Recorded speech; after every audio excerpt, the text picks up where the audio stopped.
Hey everyone, and welcome back to my channel. Thank you so much to everyone who came back to watch another video. I'm really happy you're here. Today, we're diving into the continuation of the story you all loved, A Wicked Husband. Things are getting even more intense, darker, and way more complicated than before. Before we begin, don't forget to subscribe to the channel, hit the like button, and turn on notifications so you don't miss new recaps. And if you want to jump straight into part 2, I've left a timestamp in the description just for you. So get comfortable, relax, and enjoy the recap. All right, let's get started. People have different kinds of days. Some are good, others are worse. But these events did not belong to the modern world. They came from a time when courts decided life or death. There was no room for mistakes.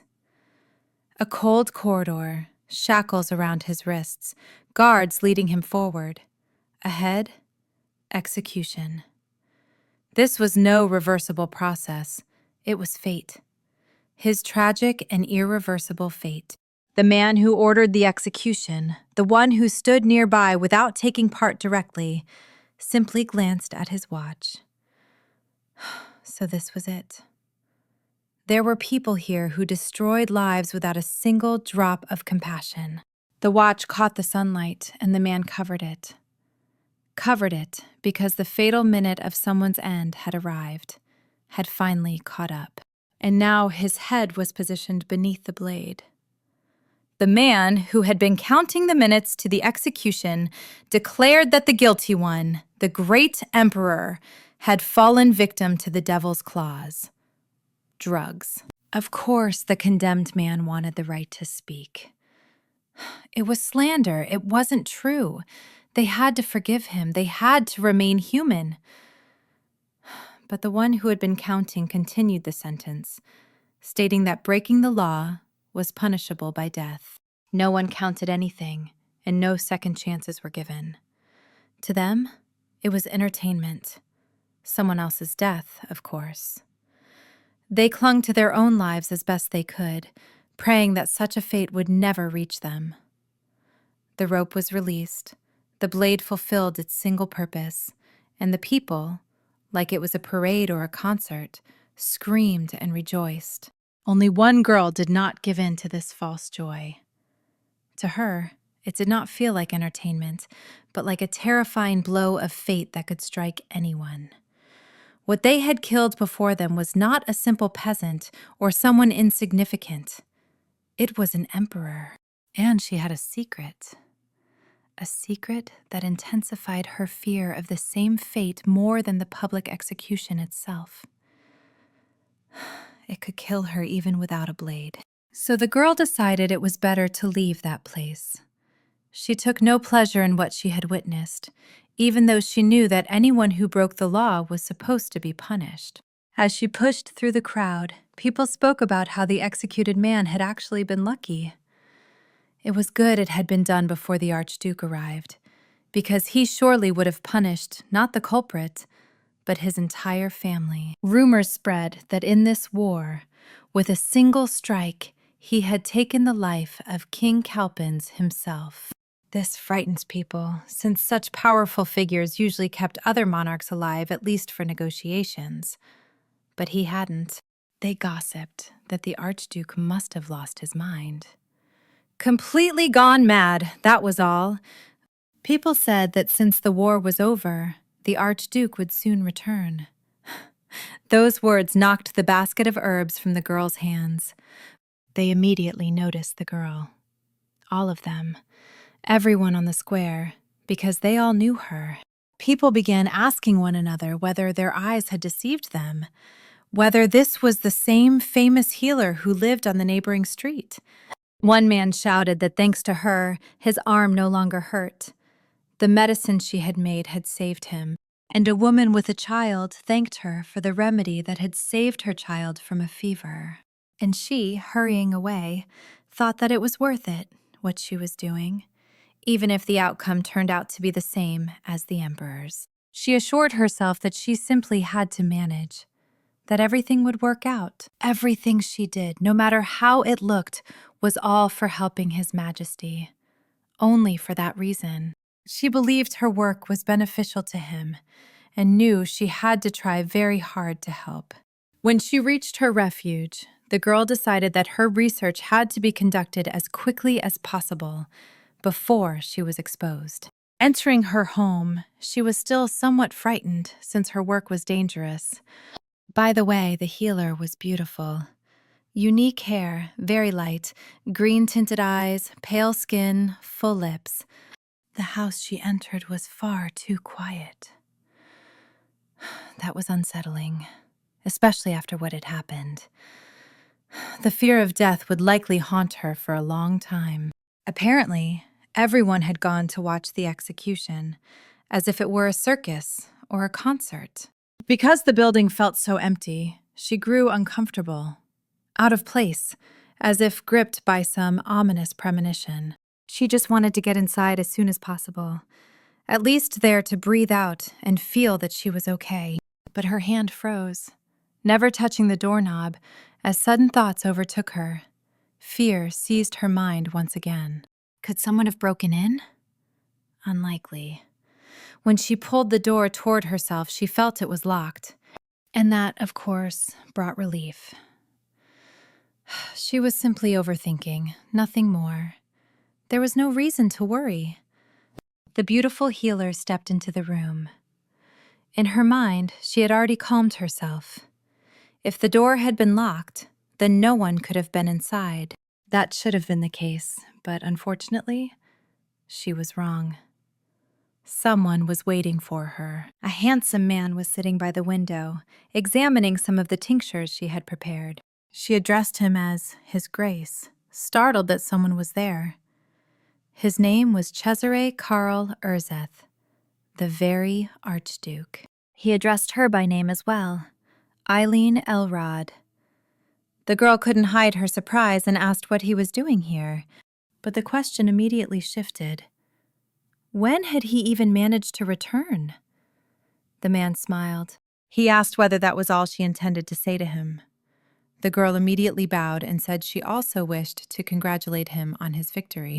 She said she had planned to congratulate him later, when the opportunity arose, but the Archduke interrupted her, annoyed, saying that he knew she had done many terrible things while he was away. Eileen smiled and raised her head, asking what exactly he meant, as if she hadn't done anything of the sort. But the man replied that he knew that during his absence, the healer had been preparing forbidden substances. He said he even knew the exact name, opium. The girl wanted to explain something, but he continued. She stopped the moment he gave her that threatening look. The room seemed to grow colder. The man said that she knew perfectly well that excuses like, "I was making painkillers," would not work. In this empire, any interaction with forbidden substances was illegal. Therefore, he had the right to execute her immediately. First, the basket of herbs slipped from her hands. Then she herself sank to the floor. The man listened as Eileen addressed him in a trembling voice. The fear of death had so completely taken over her mind and body that she could no longer speak clearly. In a barely audible whisper, she said only that she wanted to help him.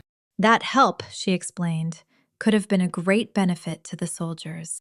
The girl, already crying, explained that she understood and knew opium and any other narcotic substances were forbidden, but still, it had never been meant to cause harm. Then the Archduke leaned down to her, placed a hand against her cheek, and said that he truly understood everything. He had changed. He smiled at the girl warmly and said that he had never actually meant to frighten her. He lifted his other hand and cupped her face as well, asking her to simply listen for now. He took her glasses from her and said that at this moment, what he needed was an archduchess. Putting her glasses on himself, the man asked how she would feel about marrying him. The girl stared at the handsome man in front of her, unable to believe that he was truly proposing. She blushed deeply, hardly believing what she had heard. It almost felt like a hallucination, as if she had imagined it or misheard. So unreal it seemed. If one were to consider it a joke, that seemed unlikely. He hardly appeared capable of joking like that. He was far too serious. Yet there was something she didn't understand, something she truly couldn't grasp. And so she hesitated. The man had expected her to agree immediately, if only to survive. He smiled, knowing how utterly unreal his words must have sounded. An image flashed through his mind of a girl who would accept at once, praying only to be spared. But no, it was the complete opposite. The girl refused. She said plainly that she did not want to marry him. That turn of events surprised him slightly, though he didn't show it. He pretended to ponder her answer. He placed a hand on her head and asked whether she was choosing the guillotine over marrying him and living. She replied that she hadn't meant it that way, so the man asked why she was refusing. After all, her choices were either to lose her head or to be sold off to some filthy pig. She asked why he had said pig, but the man asked her not to make him repeat those words. The girl said that she didn't believe he would love her, and that he was only taking care of her because her mother had once been his wet nurse. After saying that, the girl blushed and bit her lip, suddenly embarrassed. She was certain, and said so aloud, that he still saw her as nothing more than a child, and besides, he needed a child himself, an heir. She even lowered her gaze as she said that they would have to do improper things to conceive a child, and that he wouldn't be able to. What exactly she never managed to finish saying. She didn't finish because the man didn't let her. He placed his hand on her cheek again and leaned in for a kiss. And then, to her surprise, his lips pressed against hers. The girl didn't push him away, even though she hadn't really wanted intimacy with this man. She even trembled, her hand clenching into a fist. Yes, it was pleasant. Kissing was pleasant. In the end, he even gently bit her lower lip. Then he pulled away, allowing her to breathe. Holding her by the head, the man asked how that had been for her. He asked whether she finally believed his words now, fixing her with that same threatening look. A man named Rothan, the knight of Cesare, asked whether the girl was all right, as his grace had ordered that the girl be brought to the residence. She was still holding her lip, red as a tomato, unable to believe what had happened, which naturally raised questions about her strange state. The girl turned to the knight and explained that the Archduke had proposed to her. The knight replied, "Oh, I see." And she couldn't believe that was truly his entire response, so brief, as if it were exactly how things were supposed to be. The girl asked why he wasn't surprised, and the knight answered that it was obvious, because under any other scenario, she would have been sentenced to death. He gave her some candy and said that the empire was fighting opium more fiercely with each passing day. It was a serious battle. His grace had been searching for a way out, and had found it in making the girl an archduchess, because that was what he needed overall. Yes, indeed, it was an effective solution. As for her history, her mother truly had been the Archduke's wet nurse, which was why her family was considered loyal to him. If Eileen were executed now for a crime involving narcotics, it would leave a significant stain on the man's reputation. But if this proposal was based solely on advantage, then any other girl could have taken her place. A marriage without love was not what she had dreamed of. The knight said that one way or another she had no choice, but he asked, why had she done it at all? Why had she gotten involved with forbidden substances? The girl told the truth. She had only wanted to be useful to his grace. After all, ever since childhood, she had received help from him, and strong painkillers were desperately needed during the war. The girl was surprised. How had they even found out that she possessed opium? The knight said it would have been strange if they hadn't noticed her purchasing opium. He had actually assumed she was buying it for herself, or that someone had tried to deceive her, or something else entirely.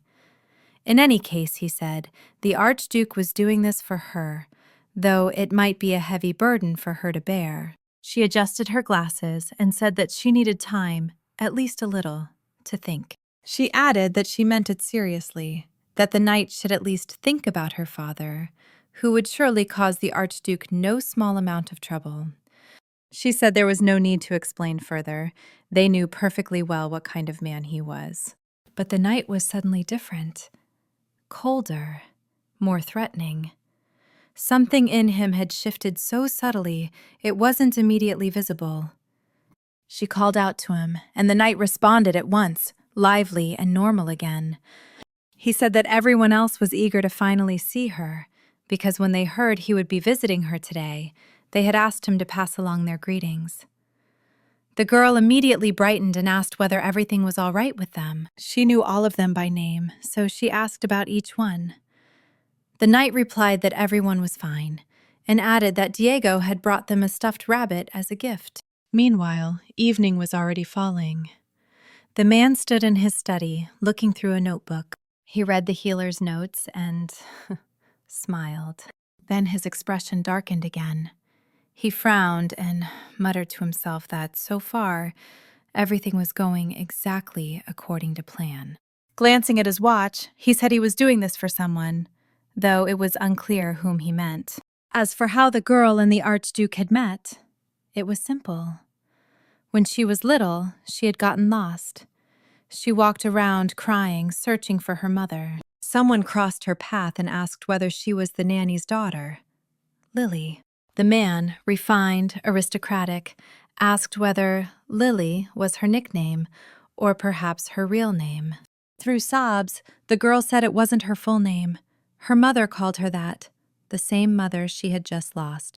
At the mere mention of her mother, the girl burst into even harder tears, terrified because she couldn't find her anywhere. Unable to hold back, she suddenly jumped forward, nearly crashing straight into the guy's arms, so abruptly that he even stepped back. The guards beside him were about to step in, already moving, but the guy stopped them with a wave of his hand. The little girl cried into his chest, saying she wanted her mom. She begged him not to go anywhere, to wait, her words frightening in their simplicity. He was a stranger, after all, yet she had thrown herself into his arms, sobbing. Eileen continued, explaining that she had gotten distracted by a beautiful flower and hadn't listened to her mother. The man smiled and said the girl was lucky. Her mother was waiting for her too, and searching for her. That calmed the girl a little, that the guy knew her mother, that she was also looking for her. Smiling gently, the guy lifted the girl into his arms and asked whether she was ready to go with him to find her mommy. That was the moment she now remembered. The grown woman recalling how it had once been when she first encountered the Archduke. She had rushed into his arms without thinking, and back then, His Grace had only been a very young prince. Looking back, she decided that perhaps it would have been better to run to Sir Rothan instead. Maybe her fate would have turned out differently. She also remembered her mother's words from that day, her guidance to her daughter. As her mother placed glasses on her little daughter, Eileen, she asked her to listen carefully. The woman said that no matter what happened, Eileen Elord must never disgrace the prince, because their family existed to serve His Grace until their final breath. Her mother commanded her never to forget that. And now the girl admitted that she truly couldn't. That was the answer to her doubts. He was the Archduke of the prosperous Urzef and the great High Commander. In the struggle for the throne, he had personally placed his only brother upon it. A truly noble and great Archduke. Not just by title, he was a great man, one who left people breathless in his presence. But how could an ordinary girl, a simple nobody, become his Archduchess? If only her mother were alive, she wouldn't have let this go unnoticed. Even the thought of becoming the wife of such a great man felt wrong, as if it would leave a dark stain on His Grace's honor. She braced her hands on the table and stood up sharply, thinking that there had to be another way. She felt an urgent need to find a solution, to avoid execution without entering this marriage. But finding such a way on her own seemed far too difficult. Outside, it was already growing late and dark. And if she thought about it, had her father still not returned? A week passed after the girl decided to leave, though she still didn't know where. Even a few girls sitting nearby took notice of her. She was dressed rather uniquely, in a boy's disguise to be precise, so they even asked whether such a handsome young man would like to spend some time with them. Her father hadn't been home for an entire week, she thought, so she was sure he had to be somewhere nearby. And as for money and gambling, she recalled how she had been told that the Archduke was returning to the capital, and that construction of a triumphal arch had even been approved. Her father had said it was a miracle, that he was unbelievably lucky because he could hit the jackpot. The man had jumped up and said he had to leave. The girl wanted to ask what he planned to do, but didn't get the chance. He was already gone. She was certain he had gone straight to the Archduke, and if he had taken money from him, then he must have offered something in return, and she had to retrieve whatever remained and return at least that much. She couldn't possibly cause his grace even more trouble, but the girl was careless as she walked and didn't notice two men appearing behind her, yanking off her cap and freeing her hair from its confinement. She turned to ask what they wanted and what they were doing, while the men talked among themselves, saying they had noticed long ago that something was off about this boy, and now here was the answer. It was a girl. They asked what was wrong with her appearance, so gloomy, such an awkward fringe. It was amazing, they said, that his friend had managed to see a girl in her at all. They began moving straight toward her, saying that she, a sweet girl, must have come here for them, making lewd remarks about her body even though they had first called her ugly. But someone appeared who didn't let her fall, grabbing her by the shoulders from behind. Eileen was utterly shocked, and someone began saying that now he understood where that stench was coming from. The girl realized the voice was behind her, so she turned around to look. There stood a red-haired man, threatening, massive, dangerous, who said the stench was coming from a pack of idiots. The moment they saw him, all three froze in fear like startled rabbits and began backing away, already sensing they were in serious trouble. The man seemed to growl like a wild animal, saying they were unlucky to have fallen into his hands because he showed no mercy to those who harassed women. The girl he had stepped in to protect suddenly called him by name. It was Sir Diego, the very man mentioned earlier. When he saw her, the man went completely still. He hadn't expected to see her here, Eileen. No, more than surprised, he was frightened the instant he recognized her. This man was another of the Archduke's knights. The perverts took advantage of the moment while the big man was distracted and bolted, both of them fleeing as fast as they could. Diego led her to a safer place and said he didn't understand what she was doing here, alone, in such a dangerous area, at such a late hour. Something truly could have happened to her. He ordered them beer and asked her to calm down, to catch her breath. He promised that those vile men would be punished. The girl turned to Diego and asked what he himself was doing in a place like this. After all, it wasn't exactly a respectable establishment. Women, alcohol, and all that. As if analyzing the question, he awkwardly pointed at himself, clearly caught off guard by what she had asked. He grew nervous and said that if Miss Eileen had thought something improper, it wasn't like that at all. He was here on duty. She gestured toward the performer behind them, a girl with her chest exposed halfway, and asked how he could possibly be on duty in a place like this. Diego muttered under his breath that no matter what he said, it would sound strange. What a disgrace. Eileen asked him what he'd just muttered. She had heard it despite his mumbling, so the man apologized, saying it had just slipped out. The girl said that something else mattered more. She had a question. She asked whether he had happened to see her father. He hadn't been home for a whole week, and she thought he might be somewhere in this district. so she had stopped by to check. But Diego changed the subject, saying that in his opinion, the girl needed to drink something. He started offering hot chocolate or warm milk with honey. That was when the girl realized he was deliberately hiding something. Eileen pulled the mug that was already in front of her closer and told him not to fuss. This would do. Diego was about to say that the mug contained beer, but it was too late. She hadn't heard him and downed it almost in one gulp. He commented that their lady, Eileen, had truly grown up, now even drinking alcohol. She had acted on impulse, and after drinking, turned to the man, saying she really did have a question for him. Flushed from the sudden rush of alcohol, she asked again where her father was. Eileen said he was definitely hiding something, and there had to be a reason Diego was doing it. So she asked him to tell the truth. As he bit his lip, unsure what to do, he spotted salvation behind the girl. The Archduke, who had suddenly appeared behind her, said that Diego couldn't tell her. The girl turned to the man, and he explained with a smile that if she was going to be angry, it shouldn't be with the knight, but with him. He soon arranged for fresh cookies to be brought, apologizing that he couldn't offer her tea at the moment. She was already bright red. He had chosen the worst possible moment to appear, when she looked far from her best. She had turned toward him, slightly drunk, with disheveled hair sticking out in every direction. The girl decided he must think she looked pathetic. It was hard to even hold his gaze. Sudden embarrassment washed over her. He once again took on that threatening look, and the girl immediately addressed his grace, trying to explain something. She had just begun to speak, but the moment she looked up at him, she faltered. What was with him all of a sudden?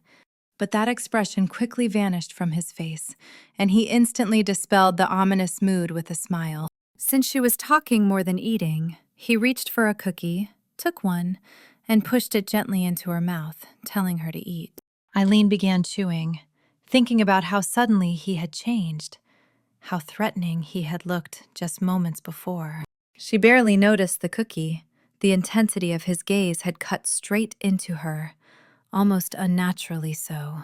He even reached toward her lips to wipe away the crumbs, but then she snapped back to herself and said she could handle it on her own. The Archduke smiled at her and said that she didn't need to be quite so serious. He said he would never harm her in any way, so she could be completely at ease. Of course, she hadn't thought he would hurt her.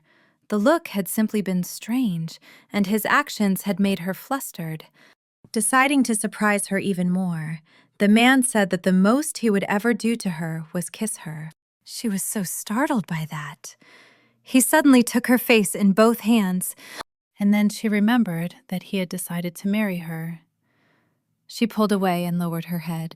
The girl asked whether he truly intended to marry someone like her. No, literally her. He said he didn't understand why she doubted it. He was even ready to prove it. But the girl objected, saying that before he went to the front, he had behaved differently. She knew that many things had truly changed.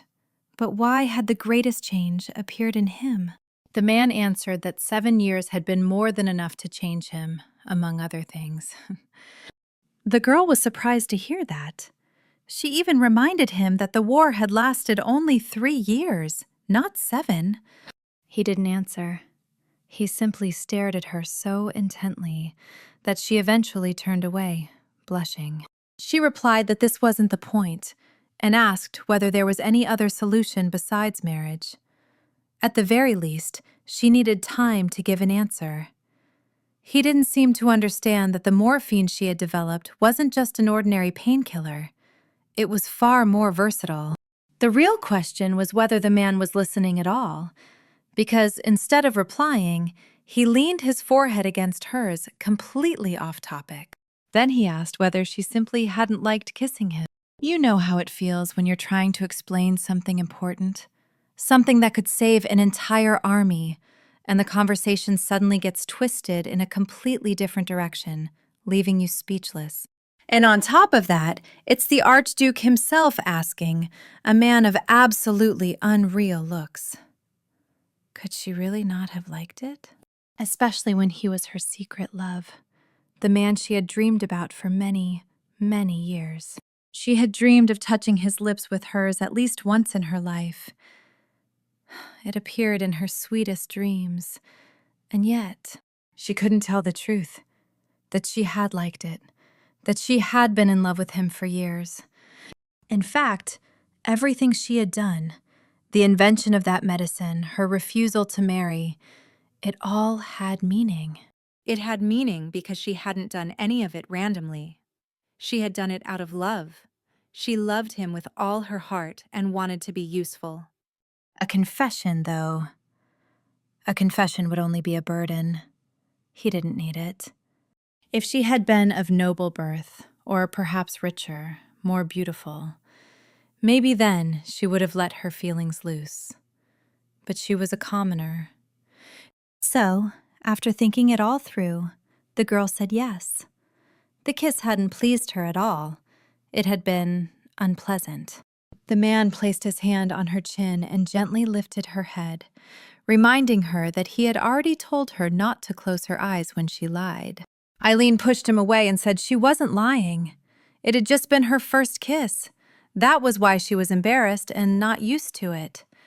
That only made him laugh, because he knew her well enough to be certain she was lying. Teasing her, the man said that if she wasn't used to it, then they would keep doing it until she was.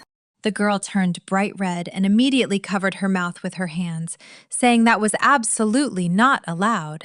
She almost squeaked that she had just eaten cookies and, before that, drunk beer.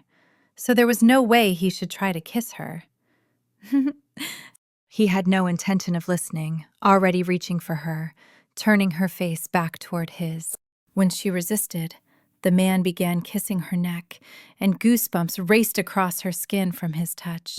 He didn't stop, and the girl began pleading softly for him to stop, saying she already felt very strange. And how could she possibly push someone like that away? He was heavy, for one, and kisses from the person you love are far too pleasant to allow clear thinking. The moment he reached for Eileen's waist, the girl cried out loudly, demanding that he stop and not do something foolish. She pressed lightly against his chest, trying to push him away. Then the man placed his hand over hers. Cesare said that the next day he would like to invite the girl to the palace. He gently kissed the beauty's hand before continuing. Then he explained. There would be a banquet in honor of the victory. He wanted her to come, to him, and offer her congratulations personally. Holding her hand in his, he said that he truly hoped she would come. He would be waiting. Later, Diego escorted the girl home and, watching the carriage depart, muttered that it was unfair that out of all possible places they had met here. This job should have been Rothan's, not his. He had known Eileen for a long time, after all, and running into her in such an indecent place was awkward. Still, he decided not to dwell on it. When he returned to the Archduke, Diego intended to inform him that Lady Eileen had safely gone home. He had made sure of it. He didn't get the chance to finish, interrupted by a voice from below calling his name and begging for help. It seemed to be Eileen's father, the very man she had been searching for so desperately. He was clutching Diego's leg and pleading for mercy. He said that dear Eileen was probably looking for her father. Still gripping Sir Diego's leg, he asked why he had been locked up in such a horrifying place at all, and judging by the surroundings, many lives had been consumed there. The knight had no right to act on his own, and besides, the Archduke, who was also present, addressed him. Smiling with satisfaction and wiping blood from his face, he told Diego that he was never to pour beer for Eileen again. Hearing the man's voice, the blonde man was truly terrified, and clearly for good reason, considering where he was now. Cesare told Diego to hide all alcohol from her, anything she might come across, and the knight nodded. Smiling, the man leaned toward the Baron and yanked his head closer by the hair, asking whether he had anything left to sell. Diego only watched as the Baron begged to be released, swearing he had never intended of selling Eileen. But the Archduke had no intention of stopping. He even said they hadn't begun yet, and the Baron was already terrified to death. Diego noticed that his lord truly seemed to be in a good mood, despite the horrifying scene. Something had indeed changed in him. Memories surfaced of 6 months earlier, when they had conquered the kingdom of Calpin. Its king had even accepted defeat himself. The crowned man had declared that the kingdom of Calpin was now officially a vassal of the victorious empire. Sir Rothan and Diego had been there as well. And it was then that the Archduke suddenly said that 7 years had already passed. Then the man smiled, and there was something about it, something threatening, an aura so terrifying it seemed to radiate outward from him.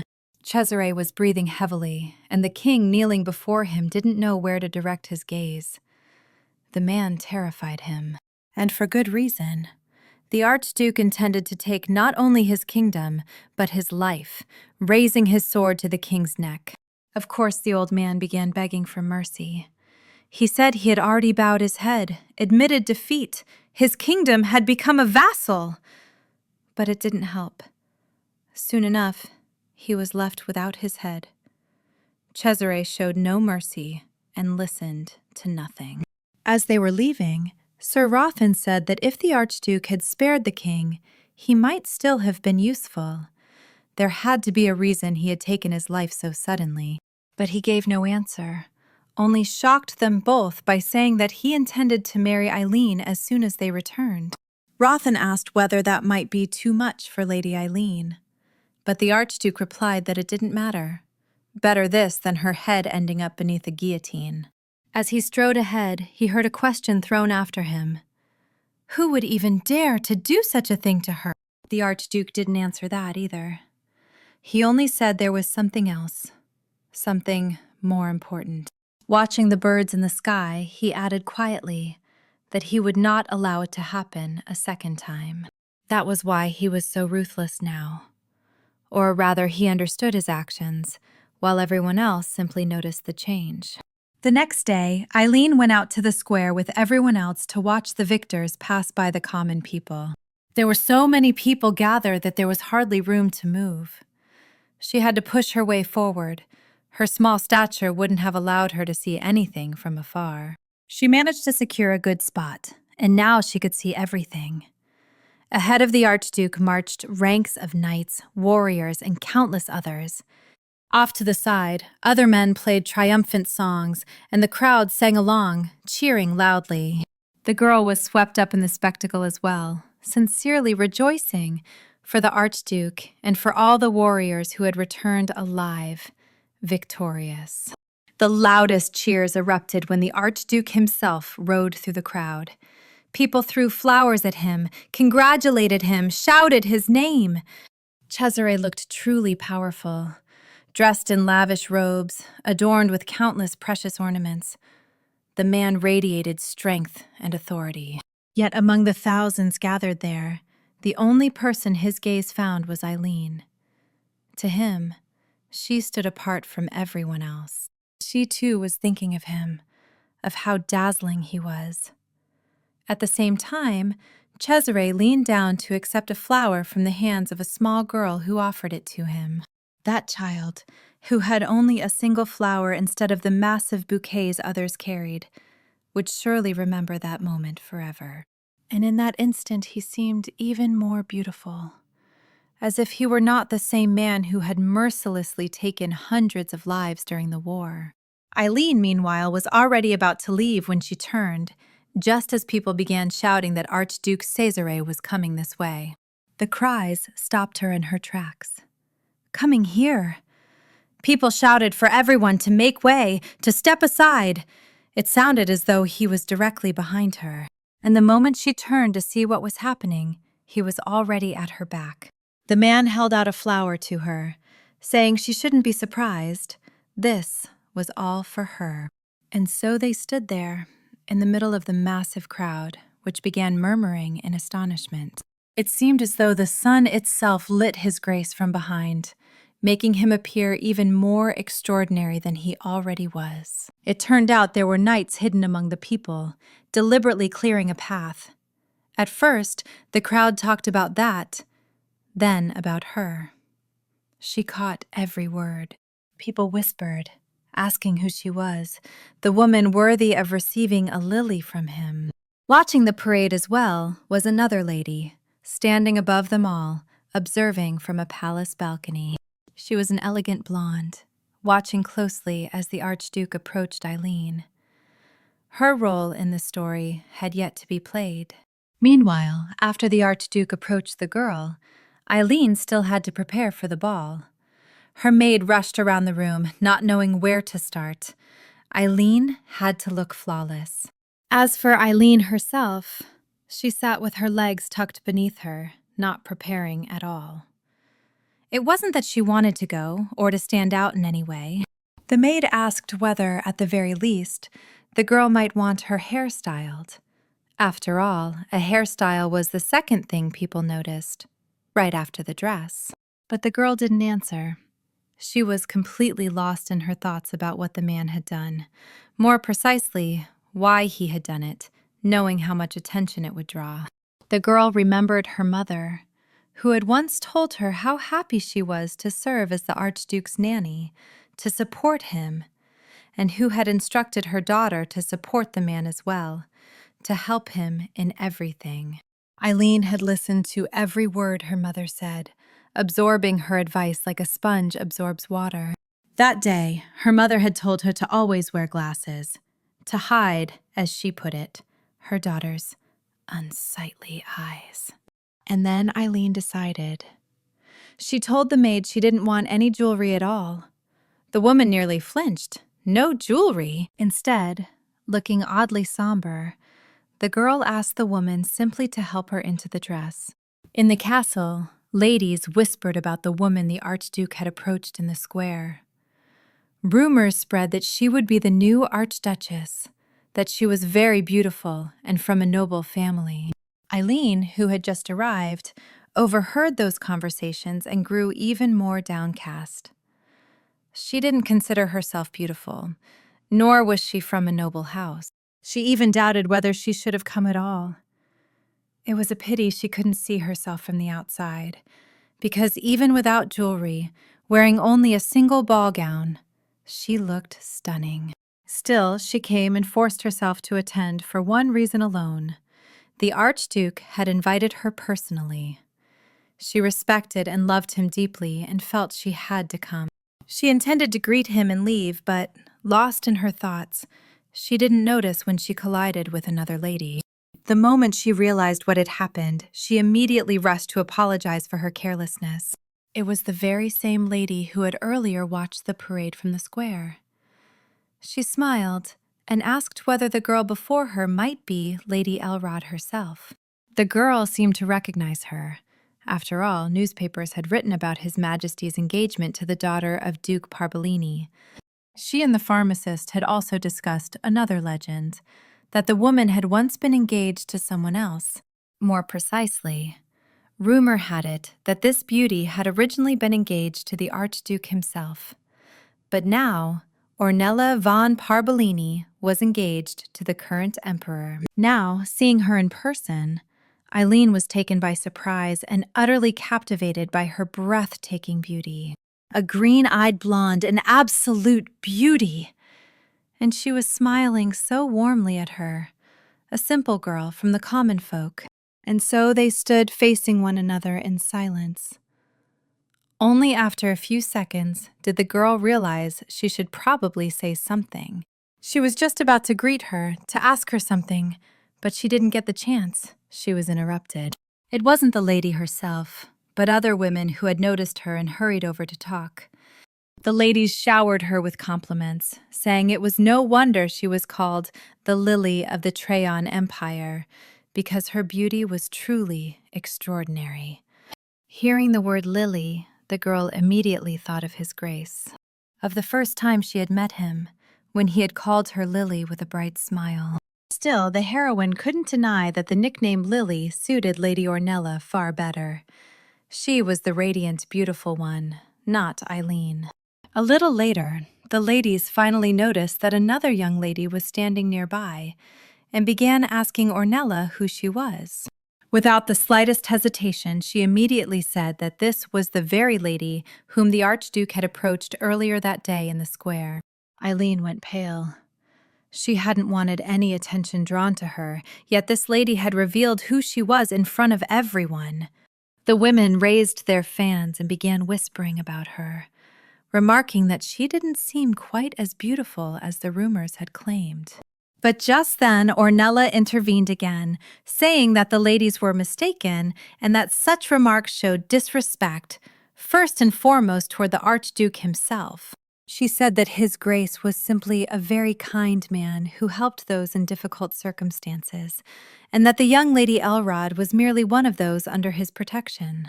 She was clearly upset, insisting that with their words the women were, above all, speaking nonsense about the Archduke. Ornella even said they ought to apologize for their unacceptable behavior.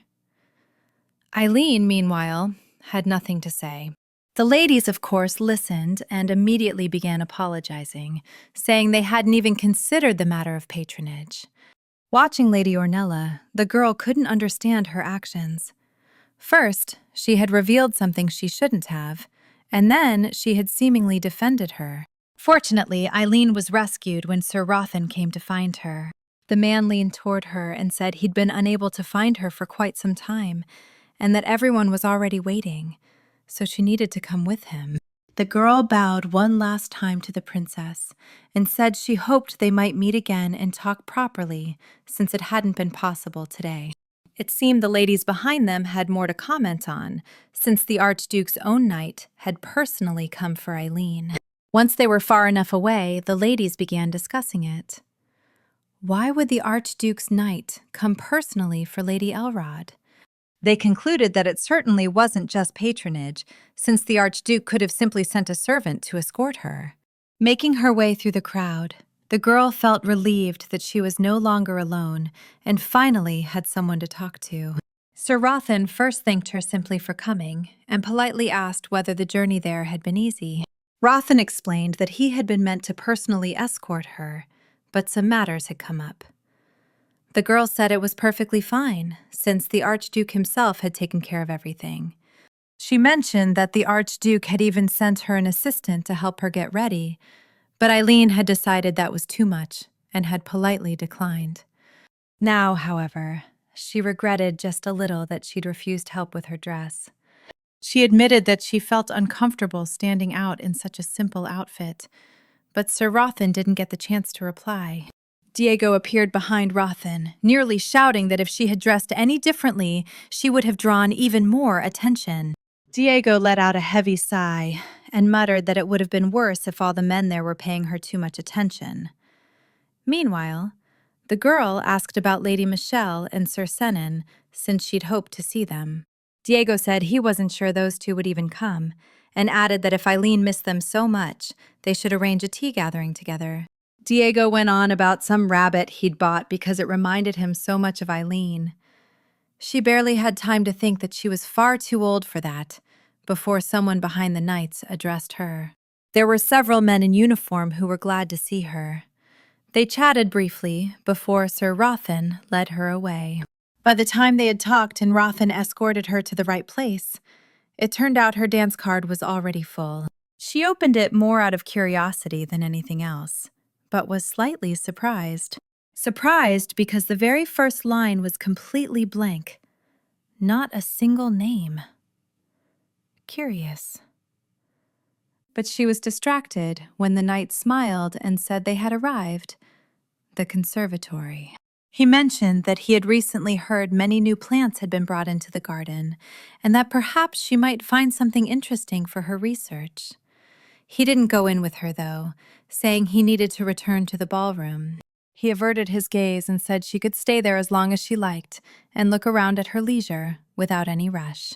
Finally, in a rather quiet voice, he added that her way back would be calm and without any trouble. The girl didn't quite understand his words and soon forgot about them, because the conservatory had changed greatly since the last time she'd been there. And yet, every corner still reminded her of countless fond memories. When she had been much younger, just a child, and His Grace had been quite young as well, It was thanks to him that she had spent all her free time here. This conservatory became the place where her soul found rest, where she forgot all the hardships and troubles that weighed on her fragile shoulders. And even though times had changed and those days were now only memories, the atmosphere here remained deeply enchanting, steeped in nostalgia. Suddenly, she heard that she wasn't alone after all, as a voice behind her asked whether this place still brought peace to her heart. As it turned out, she hadn't been alone here for quite some time. That was what Roan had meant. The Archduke greeted Eileen and said that he had been waiting for her. The man smiled at her with the brightest smile he had. The girl hadn't expected anyone else to be here, least of all the Archduke himself, in whose honor the ball was being held. He smiled at her so carefree, as if this were exactly how it was meant to be. As if this was where he belonged, not out there in the crowd celebrating his victory. Eileen was mesmerized by the fact that he had somehow ended up here, unable to understand why. Then it hit her.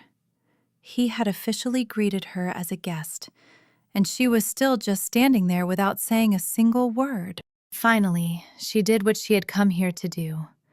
She bowed to the Archduke and formally congratulated him on his victory and his return home. When the girl lifted her gaze to him, he seemed to smile even brighter, as though her words mattered more to him than congratulations from thousands of others combined. He bowed to her in return and said he sincerely thanked her for the congratulations. She immediately flushed, adjusted her glasses, and admitted that she had been nervous while greeting him, since she wasn't used to such formality and hoped she'd done everything correctly. Instead, the man only praised her, and then reached for the slip of paper she was still holding in her palm, saying that what mattered more now was the dance she owed him. It felt as though the girl's heart nearly burst from her chest at his touch, and it began to race even harder when the man started signing something on the paper, looking absolutely incredible as he did so. After writing something, he handed the slip back to its owner. Curious about what he'd done, the girl immediately leaned in to see what was written as soon as the paper was back in her hands. As it turned out, he had written his own name on the very first line. The girl froze when she saw it, and the Archduke felt the need to ask if she was all right. She replied that she simply couldn't believe he had invited her to dance. She felt awkward, since she couldn't really dance and wasn't very good at it. She'd never had a proper teacher.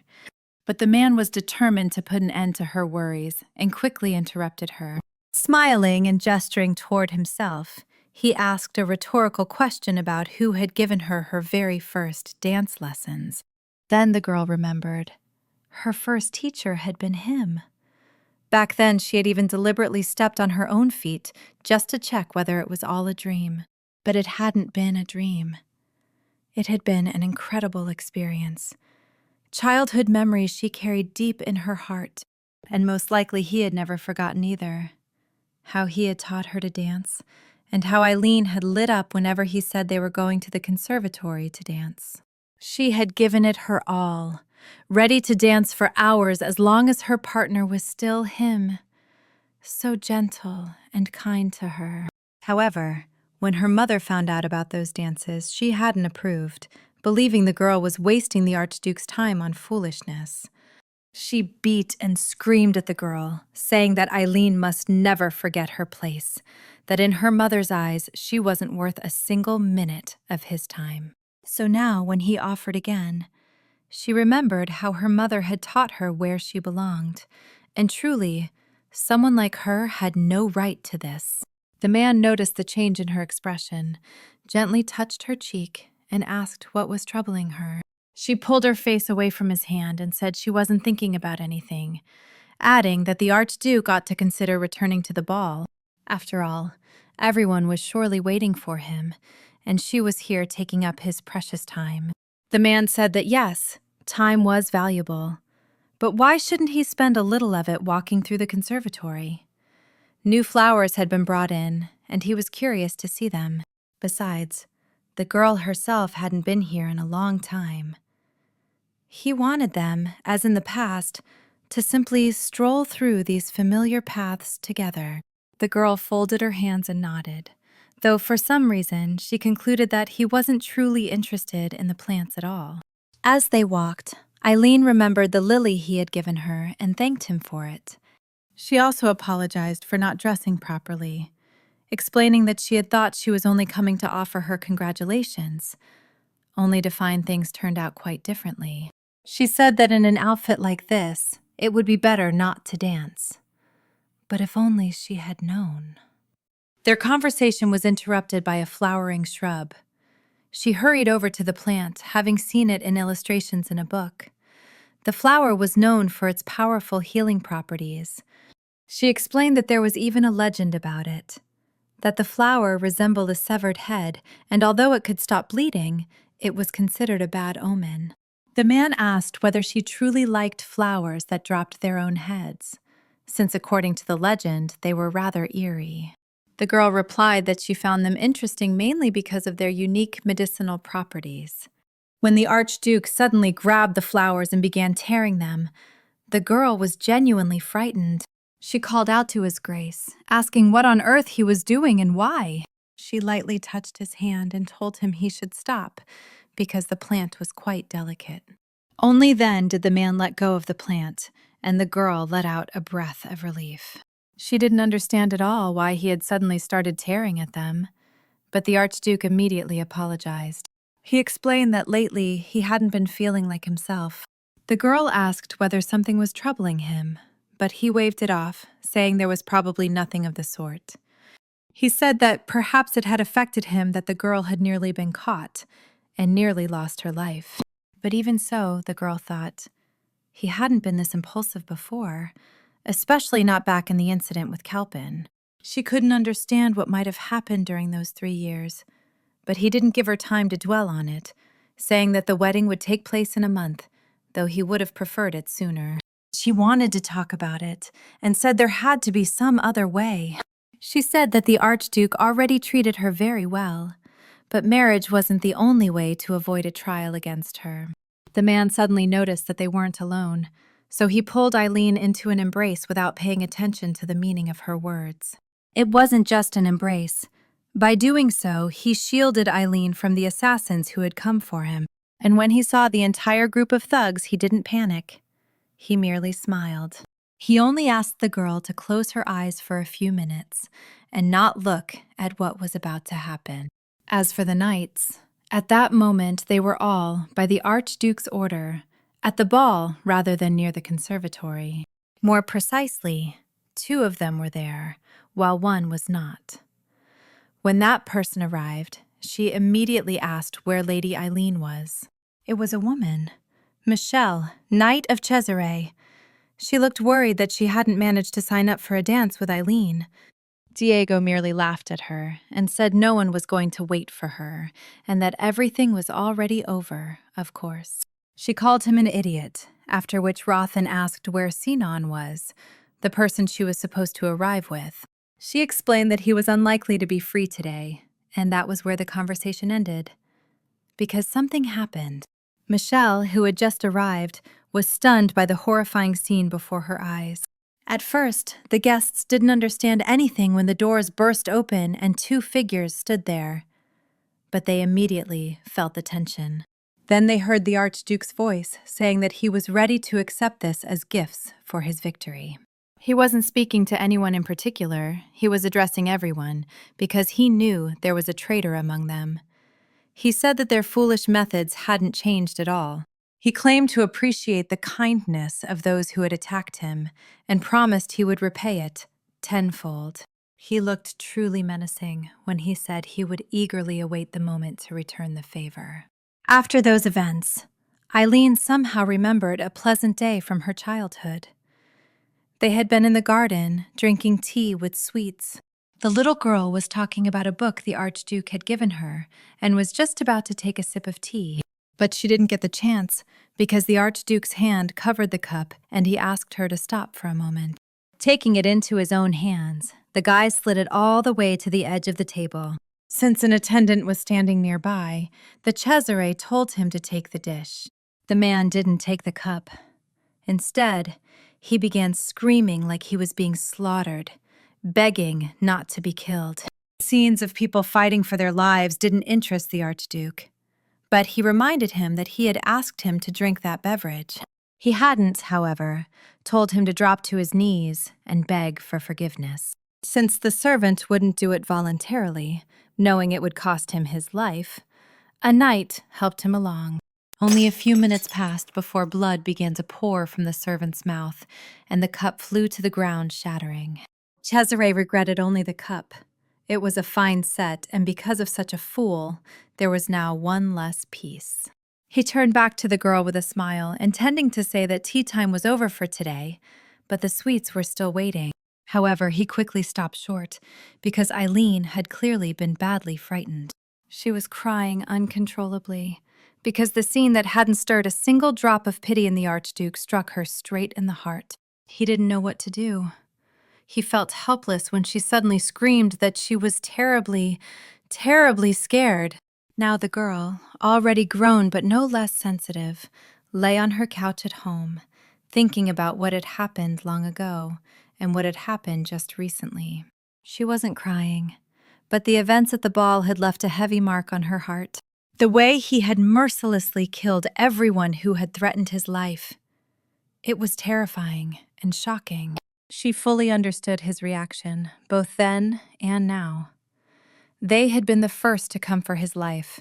They deserved it. She knew it was nothing more than self-defense with brutal methods, because those were the times they lived in. It must be morally exhausting to live knowing people are always trying to kill you. What saddened her most was that she couldn't help or protect him in any way. When the girl sat up, she placed a small box on her lap that had been lying on the table. Inside was a watch she had planned to give the Archduke, but he never gave her the chance. No sooner had he returned than he began proposing marriage, and then came the ball. In short, everything after his return happened so quickly that she still hadn't managed to give it to him. It was supposed to be a gift in honor of his victory. Suddenly she was distracted. Someone knocked at the door, even though she wasn't expecting anyone today.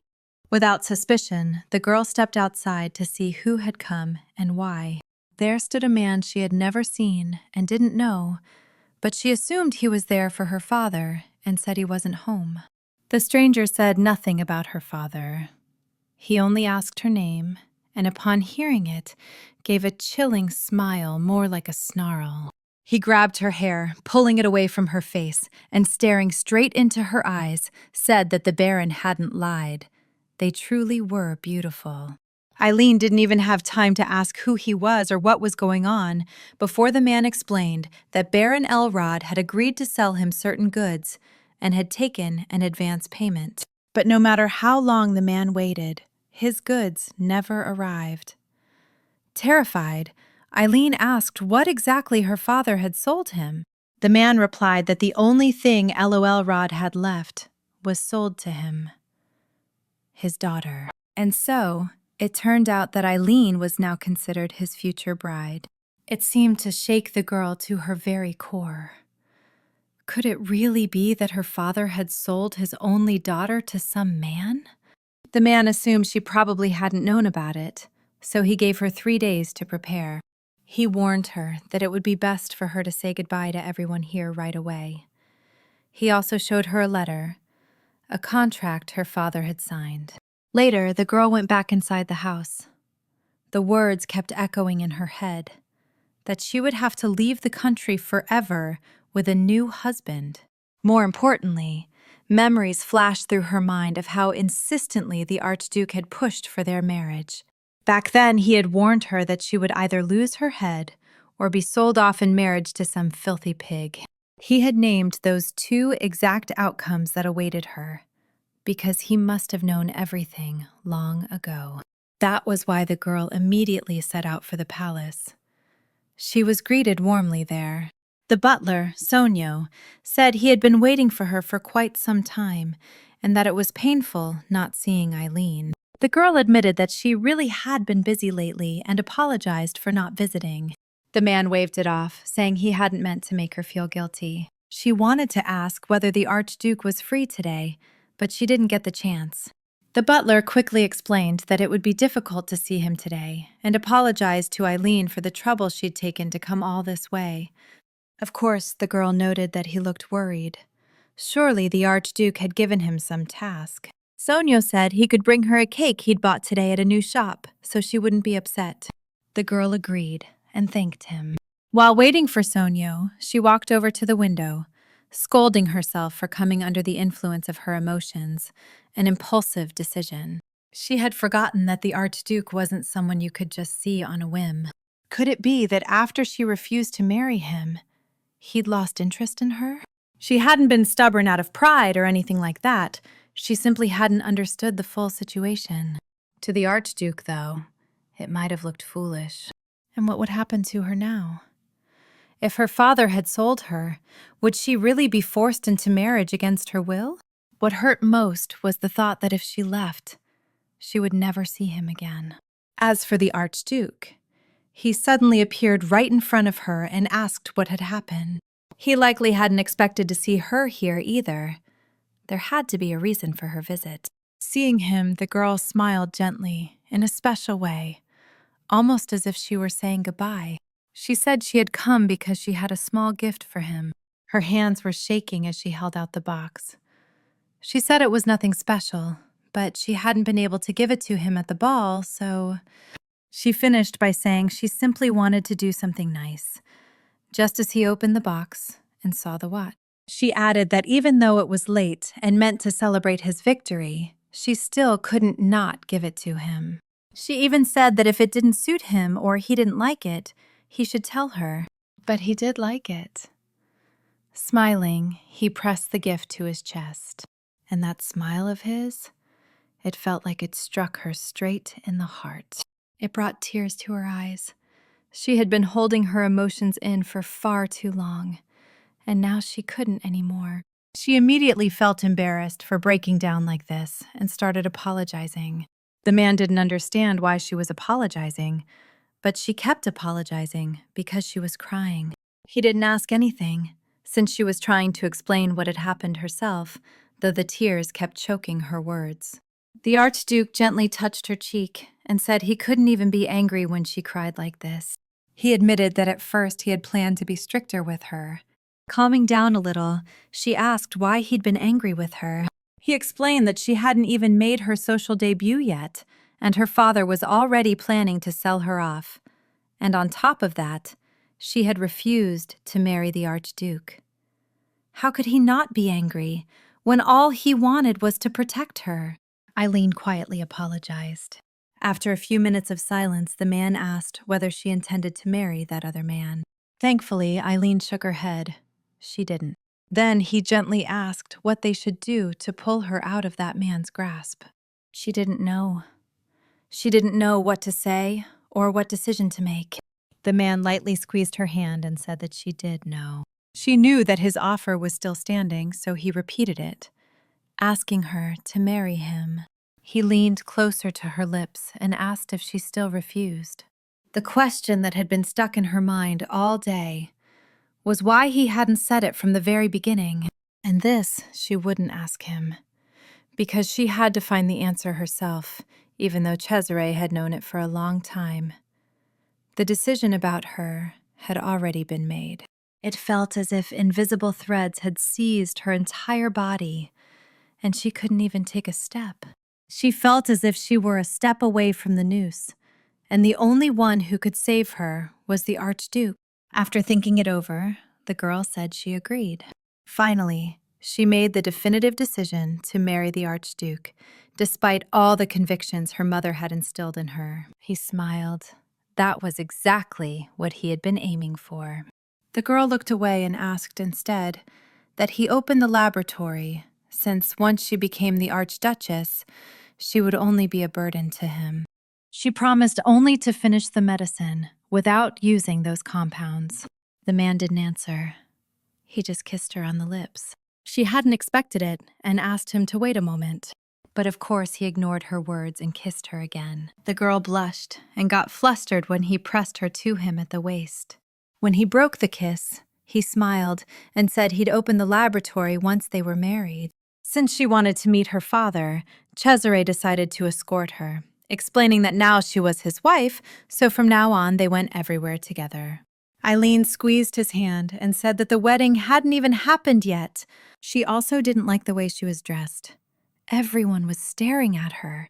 The man thought glasses would have drawn even more attention. She blushed and lowered her head, but he turned her back, telling her to walk confidently. The girl said she couldn't, since she wasn't used to being without her glasses. Cesare said that with her head down she'd bump into something, and then he unceremoniously hugged her, causing her blush to deepen even more. The girl pushed him away and said that he couldn't just go around showing off and drawing attention like that. A little later, the man led her to where she needed to go, and the girl could hardly believe that he could really be in such a place filled with dancers, with the hum of conversation, singing, and drunk men all around. The atmosphere was completely different, not at all like the gaming house. She shuddered at the sight, and she recognized a woman there.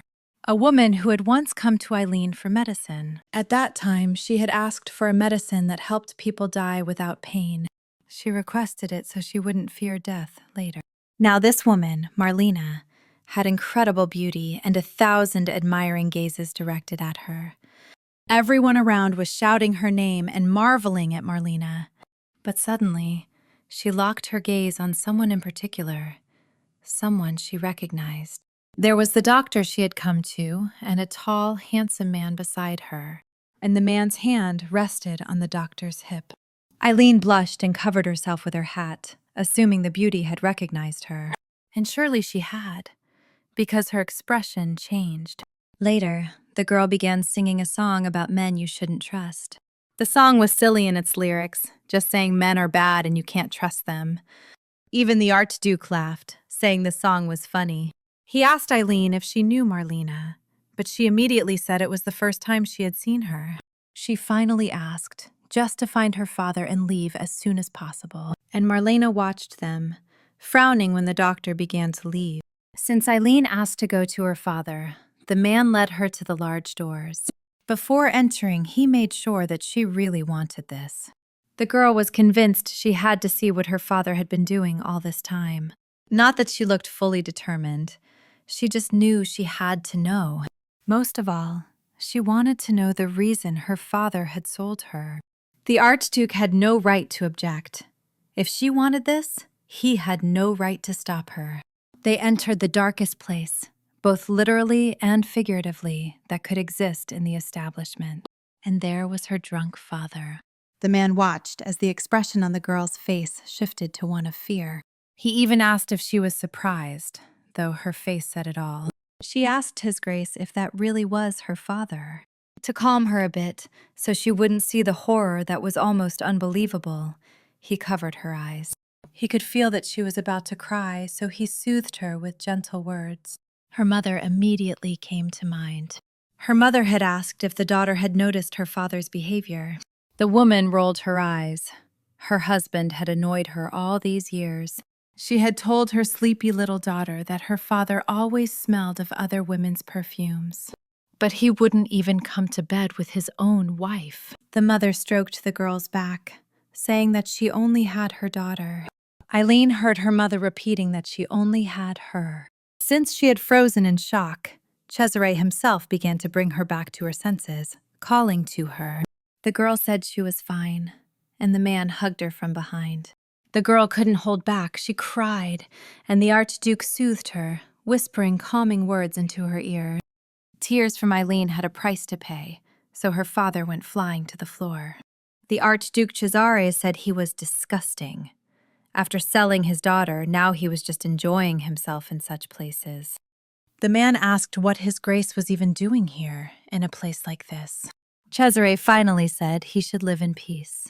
Lately, the Archduke had been quite impulsive, and if he crossed his path again, nothing good would come of it. He even threatened that he could take his head. But this time, for Eileen's sake, he would give one last chance. Leaving the final word to himself, the man carried Eileen out of that place. Once they arrived, the Archduke set her on a chair and knelt before her. He began to calm her, telling her she could now relax and open her eyes. There was nothing to be afraid of. She just grabbed his hand and clutched his sleeve.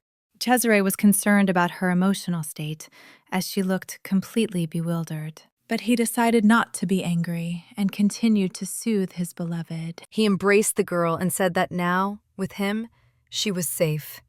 He wouldn't let anyone harm her. Now it all began with Sir Rothan coming to his grace.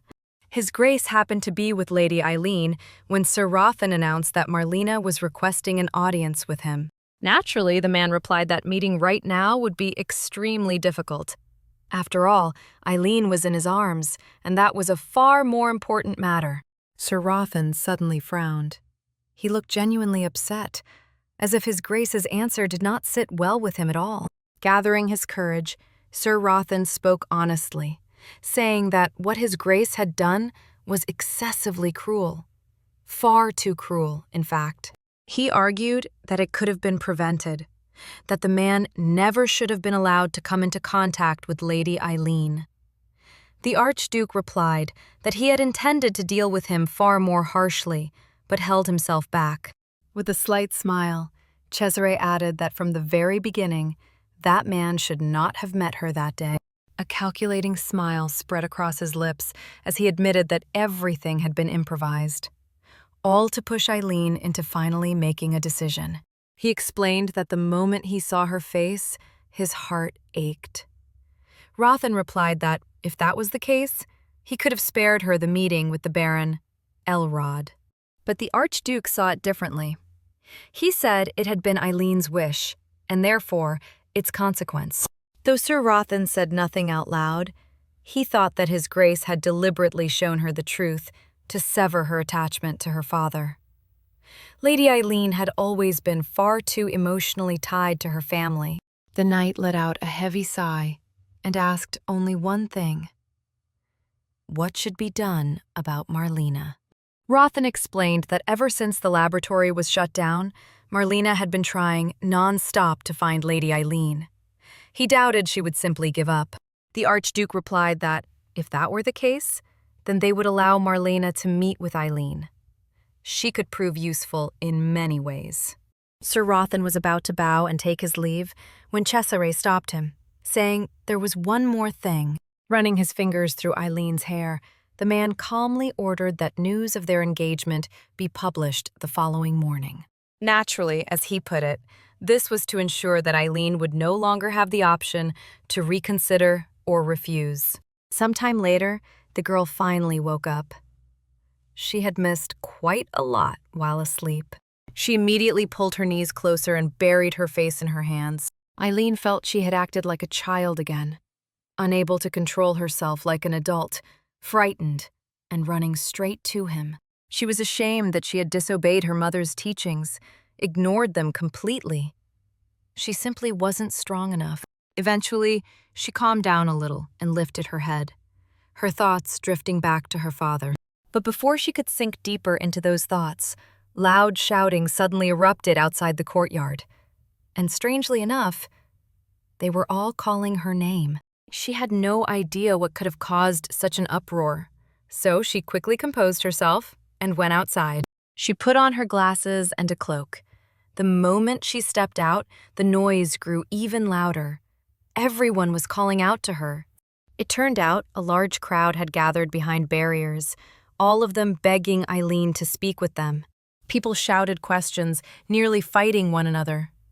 They asked about her marriage to His Grace, interrupting each other so chaotically that she couldn't make out a single clear question. Suddenly, a woman appeared behind the crowd and fired a gunshot into the air to silence them. The shouting stopped immediately. Fear did its job. Even Eileen was startled. The woman loudly ordered them to shut their mouths already. She scolded them for frightening their new madam and told them it was time to leave. Eileen, meanwhile, still didn't understand what was happening at all. No one had explained anything, and she hadn't seen the newspapers yet. The atmosphere grew awkward. The woman stood there, furious, while the crowd looked completely confused. Then Lady Michelle rushed over to Eileen and urged her to return inside, promising to handle everything herself. Michelle said Eileen must have been terribly frightened and handed her some chocolate she had bought for her. Eileen decided to do just that. There was no point standing there confused any longer. Realizing they were about to lose their chance, the crowd erupted again, shouting questions and begging her for just a moment of her time. Then a striking woman forced her way through the crowd, boldly announcing that she had permission from the Archduke himself. Eileen let Marlena in, and the two of them sat down together on the sofa. The girl worried that something serious must have happened to bring Marlena all the way to her home.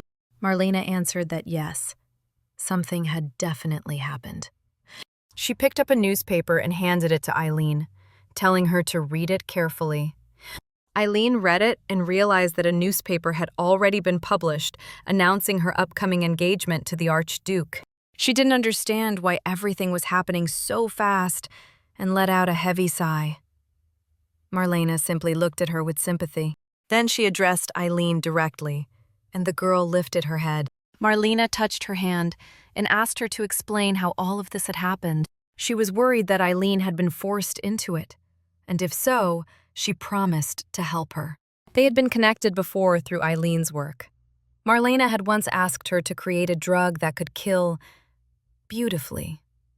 Eileen had warned her that such a thing would take time. Marlena anxiously asked how much. Eileen answered seriously that it would likely take about a month, and that Marlena would need to come to the lab once every 3 months, since such a drug would require regular examinations. The girl also advised her to see a specialist. One has to be healthy in order to look beautiful. Marlena couldn't believe that so much time had been spent on medicine alone. There hadn't even been a proper examination. They had simply talked for nothing. Marlena noticed that around that time, that strange girl, Eileen, despite being just an ordinary apothecary, had been serving her expensive desserts. And on top of that, she endlessly told boring stories that eventually became tiresome. She kept treating her to herbal teas she gathered herself, and the girl never refused. She drank, ate, and listened. Then one day, those teas, sweets, and conversations became a part of her everyday life. She began to look forward to them. She looked at herself and felt a thirst for life awakening within her. That was why she was sincerely grateful to Eileen.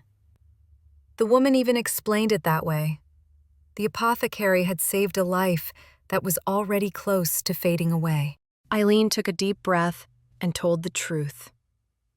The decision to become an archduchess had been her own personal choice. She confessed that she had committed a crime, and His Grace had covered everything up and erased her debts. And then the man offered her the position of archduchess. She agreed, but Marlena turned to her again, this time much more seriously. She asked Eileen whether it had truly been her decision, since everything had only turned out that way because he wanted it. Marlena explained that people like Eileen don't feel it, don't see it. Then she said that men like Archduke actually don't possess even a single drop of humanity. They always fulfill their own desires first, never someone else's. Meanwhile, as for the Archduke, he was playing the piano when someone remarked that his performance has gained more depth. It was Leone Traun Cal, the emperor, ruler of the Traun Empire. He asked whether Cesare might have fallen in love. They sat down for tea. The emperor said he had already heard about the marriage and reminded him that he had once said Eileen would never be happy beside him. The man replied that it had been true, but after 7 years of reflection, his opinion had changed. The emperor was confused. 7 years? What 7 years? But the Archduke merely took a sip of his tea. The clock clicked. He said that Lady Elord would arrive soon, and that it would be best to meet before the wedding. After all, they were twin brothers. The Archduke added that he would soon deal with the Senate Speaker as well. The Emperor replied that it wouldn't be easy. The blonde man said that, although the senator opposed imperial authority, The old man was still a cunning fox. The Archduke remarked that he himself would eventually fall into a trap. He planned to use him as bait to catch both of them. The Emperor said his brother spoke as if he had already seen the future unfold. Leone Man thought that with each passing day, his brother was becoming more and more mysterious. He looked at Cesare and asked if everything was all right, because he seemed somewhat troubled. The Archduke shared that he felt as though he was beginning to lose his mind. Glancing at the clock, he added that he thought about it every single day. The man paused for a few seconds, as if recalling something, then said he needed to get married as soon as possible. With a terrifying smile, he said he feared what would happen if he didn't, because then he would destroy half of the Trajan Empire with his own hands. After speaking with Eileen, Marlena was forced to leave. Eileen simply wished her a peaceful evening. Looking at the apothecary, Marlena still felt deeply uneasy. She didn't want to leave her alone with that man. During their conversation, Marlena explained that she had seen how he destroyed his enemies, and it had nothing to do with humanity. She truly believed he was exactly the kind of man she described. He showed that side of himself to anyone he could. When she met him in person, her suspicions were confirmed. He was terrifying and almost mystically precise in all of his calculations. You couldn't look at him without fear. His gaze sent chills down her spine. It even felt as though he wasn't human at all, but a devil who had taken human form. Ordinary people don't have emptiness in their eyes. Marlena suggested that perhaps he was hiding his true nature from Eileen. She would have continued, but Eileen interrupted her. The girl said she knew. She had been by his side for a long time, by his Grace's side. But there was a but. If she didn't become Archduchess, then for certain reasons she would be sent abroad. She would never see Cesare again. And that was the one thing she wanted least of all. That was what influenced her decision. Eileen said there was nothing left to hide. She truly loved the Archduke. Leaving the house, Marlena asked herself for the first time what had actually happened. What was truly going on? After the guest left, the girl picked up the newspaper again. She told herself she never expected him to reveal it so openly to the entire world. Her face flushed. Was this really happening? It was hard to believe. This was definitely not a dream. They were truly going to be married very soon and spend their lives together. Embarrassed by her own thoughts, the girl buried her face in the newspaper. What on earth had he been thinking, announcing this to the whole world? Eileen was so lost in thought that she didn't notice the car that had just arrived. Could it be more unexpected guests? But it was a messenger from the Archduke. He said His Grace had ordered that the girl be brought to him immediately. Looking at him, the girl hesitated slightly. Why wasn't it Sir Rothan or someone else she recognized? Yes, the uniform looked the same, familiar, but there was a feeling, or rather, a bad premonition. She hesitated. Should she go with him? The girl remembered something. When she was a child, the man had once told her that if he ever needed her, he would never send just anyone. It would be someone familiar, someone she could trust. He had promised her, insisting that the person would always be someone she knew, and up until now, that had always been true. Always. Back then, he had asked her never to follow strangers again, to be cautious, to avoid them, and to wait for someone reliable instead.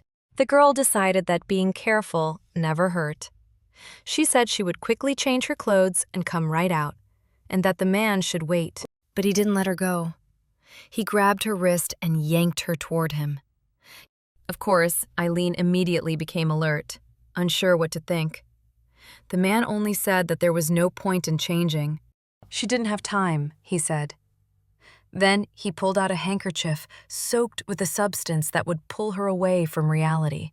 She had been kidnapped once before. There had been a time when she'd been taken like this. Back then, the little girl had cried in fear. wanting her mother or his grace, just somewhere safe. When an unfamiliar touch reached her again, she promised herself she wouldn't cry anymore, that she would calm down immediately. But someone else was soothing her, gently, familiarly, asking her to stay calm and not panic. In the man who came for her, she thankfully recognized him. Cesare. He had come for her. The girl couldn't believe her eyes. She had been told he was at war. Eileen burst into tears again, asking why he had come in person. Thoughtfully, the young man replied that he himself had been wondering the same thing. He untied the ropes, stroked her head, and said he didn't know why he was there, or why he had come. His Grace smiled gently and said they should leave soon. It wasn't safe to stay there any longer. Now the kidnapping had happened again. She was roughly thrown onto a cold, damp floor. This time, however, they didn't blindfold her. When she woke up, she searched for him. Cesare. But he wasn't there. Another man was. He said he had waited far too long for her to wake up and called it disrespectful. The girl felt fear settle deep inside her as she looked at the man who had kidnapped her. She was terrified, but the man greeted her coldly, without any kindness. He loomed over her with a knife, smiling menacingly, addressing her not by name, but as the future Archduchess. Meanwhile, her disappearance had already been discovered. Sir Rothan reported that all the stationed guards around the Brick Estate, along with the reserve forces, had completely vanished. He added that a traitor had been found among the army's high command. The knight promised to compile a list by tomorrow and send it over. But the Archduke quietly said that something had changed. He said the situation had completely shifted and that he could no longer control everything.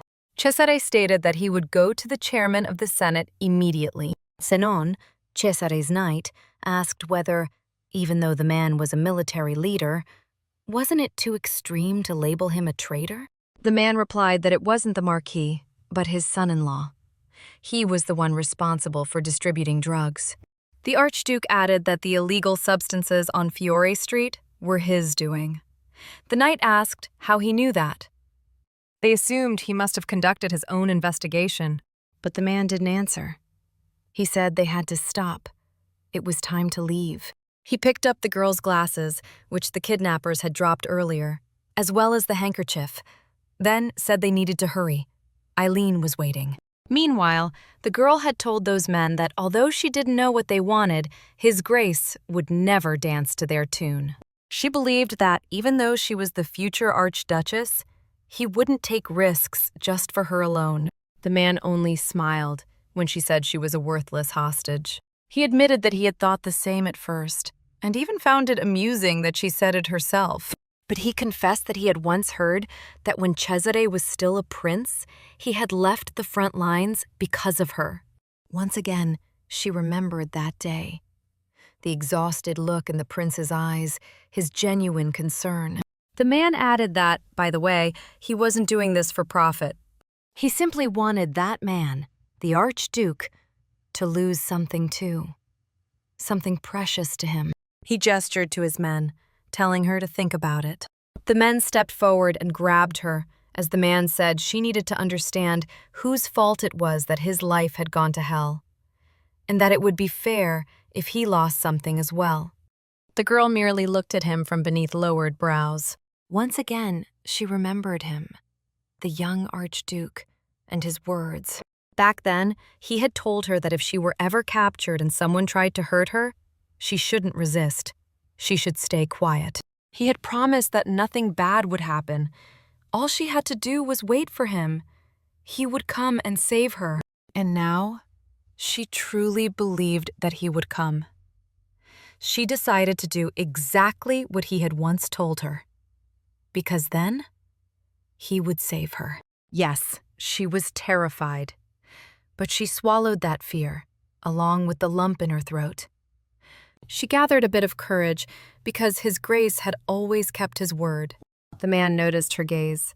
Everyone laughed, and he grabbed her by the chin, asking why she was staring like that. Did she really think someone like her could do anything to him? When the girl didn't answer, he jerked her even harder. The girl cried out for him to take his hands off her, and then she spat straight in his face. Of course, he hadn't expected that. And of course, he was furious. How dare she do something like that? But he decided that how she dared didn't matter. What mattered was that she did it, the insolent little brat. He swung his hand and slapped her across the face. Then everyone froze. The two men holding her from behind even turned red. They started murmuring to each other while staring at the girl. Finally, the man said he now understood why that archduke had been so obsessed with her. Standing before him was a real beauty. Damn it all. Having discovered such a diamond, the man's thoughts shifted, his mood changing completely.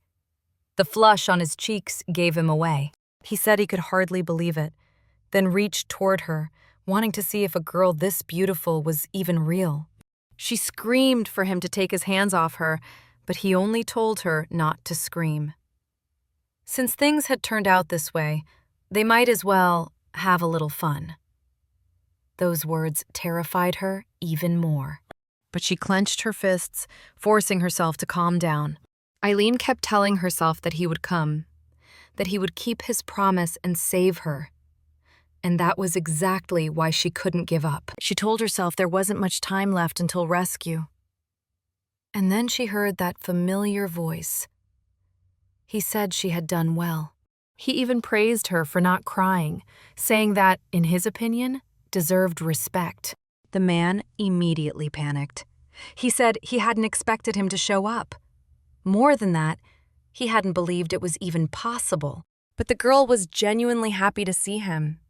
She knew it. She believed he would come, and that he would save her. She whispered that she wanted to go home, and the Archduke would have heard that whisper from the edge of the world. But going home wasn't an option. He pressed a gun to the heads of the men and said that tonight the girl would stay at the residence. He wouldn't let her go home. The gunfire was brutal. But in the end, the man walked out with his fiancée, with Eileen. When the knight asked what should be done with the wounded men, the Archduke said to leave them alive. He had other plans for them. For now, Eileen came first. Later, in the Archduke's chambers, Sinan reported that the chairman of the Senate continued to beg for a meeting, even knowing he would be destroyed. He only asked that his daughter be spared. The Archduke replied that her life would be spared, but on one condition: the man would lose his other eye. That was the price for his daughter's life. The knight wasn't surprised and continued listening. Cesare explained that there was a purpose behind it. A blind man would struggle to remain in a position of power. They were interrupted by a knock at the door. Someone they had summoned earlier had arrived. Thankfully, it was Eileen. She was already wearing a lighter dress meant for sleep. She had been about to rest when she was called. Sinan wished them a good night and left. The girl, however, nervously approached His Grace. She took his hand in hers and asked what had happened, why he had been cut. She was worried because even through the bandages, blood was visible. The wounds had to be deep, but the man wasn't concerned. He took her hands in his and said that she must have been waiting for him back then, too. He said he had promised he would protect her. But the girl didn't understand what he meant by back then. He assumed she must have been very scared, that she was weak-spirited and probably cried a lot. Unable to hold back, he pulled his fiancée close by the waist. He said he was truly sorry and began to apologize. He rested his head on her shoulder, and the girl said she didn't understand what he meant, because he had always saved her. He had come for her today, too.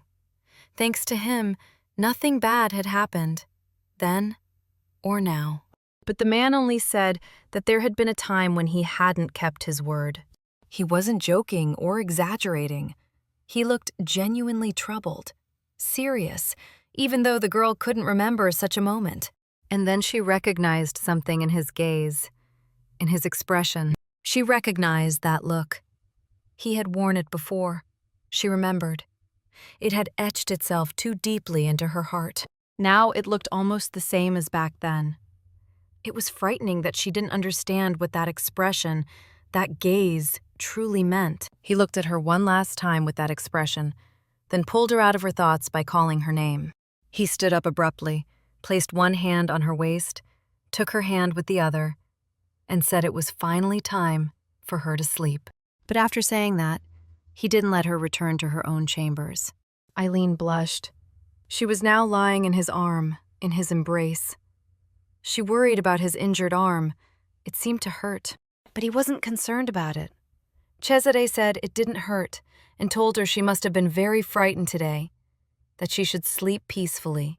He comforted her with the promise that, until she fell asleep, her husband would stay by her side. That was how he referred to himself, her husband. That made her blush even more. Her heart began to race. She couldn't fall asleep at all. The man even asked if she felt uncomfortable there. But the girl only replied that she felt good in his arms. She confessed that she had been very scared today. The man said he remembered her saying she didn't like it. Eileen lifted herself slightly and said there was a reason for that. Blushing, she explained that back then it had been a kiss. But why should she feel uncomfortable in his embrace? The man laughed. Eileen, however, still felt a little nervous. She bit her lip, admitting to herself that she actually enjoyed everything. She liked it when he kissed her or held her. She even wanted more. As if she had already been given too much, yet still wanted even more. As if reading his fiancé's thoughts, the Archduke kissed her. She blushed again and said it was far too unexpected. But His Grace replied that he had taken her gaze as a wish to be kissed. He explained that her eyes alone had said everything. Then the girl thought that if the world were divided into good and evil, he would stand at the head of evil. But there was one but. He was the only one who protected her from all the evil that could fall upon her fragile shoulders. Then she said that she thought everything would be fine now. Cesare didn't understand what she meant and asked her to explain. She only blushed even more and asked him to kiss her. It surprised him deeply how much his Eileen had changed. But he had no reason not to do it. So he leaned in for the kiss, first saying that she must not regret it. They only cuddled for a while, but soon both fell asleep. The next morning, Cesare was the first to wake up. While his beloved slept, he couldn't stop admiring her. He stroked her face as if he couldn't believe she was truly real, right there before him. He loved everything about her. He was especially captivated by her soft hair and wanted to run it through his fingers forever. Yet his gaze did not shine with hearts like love is described in books. On the contrary, there was something like sorrow in his eyes. He remembered how it had been before. Back then, he hadn't let her in, while the girl pounded on the door and begged him to at least listen. She was worried because this time, there was a real risk that Cesare wouldn't return from the war. The butler had asked the Archduke whether he should meet the girl at least once, since he was leaving the next day. The answer had been that meeting her now wouldn't change anything. Despite his beloved's tears and pleas, he decided that leaving without a final meeting was the best decision. That was how he left her, promising himself that he would surely comfort her once he returned. He truly believed it. But life plays a cruel and unfair game with people, and after his return, he could no longer comfort the one he loved. That was when he realized how cruel fate could be, and cruelty and coldness settled in his heart toward everyone except her. Now he valued the girl above all else and was certain that he had to protect her by any means necessary. He would never allow what had happened before to happen again, no matter the cost.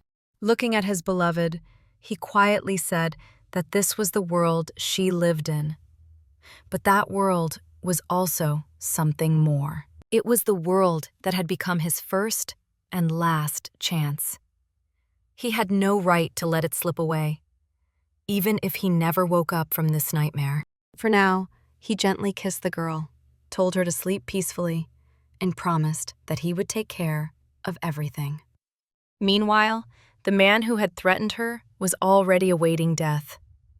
It caught up with him once again, but this time, fully deserved. When the guillotine fell upon his neck, the crowd shouted with satisfaction, as if it were a performance rather than an execution. Even the knights felt disgusted. They couldn't understand how this had become a reason for people to rejoice and celebrate. They were restoring justice, yet felt no joy at all. A woman even said that some believed taking a piece of the executed would bring good luck. She claimed it was believed that the greatest luck came from parts taken from intellectuals or young girls. The Archduke replied that it sounded disgusting.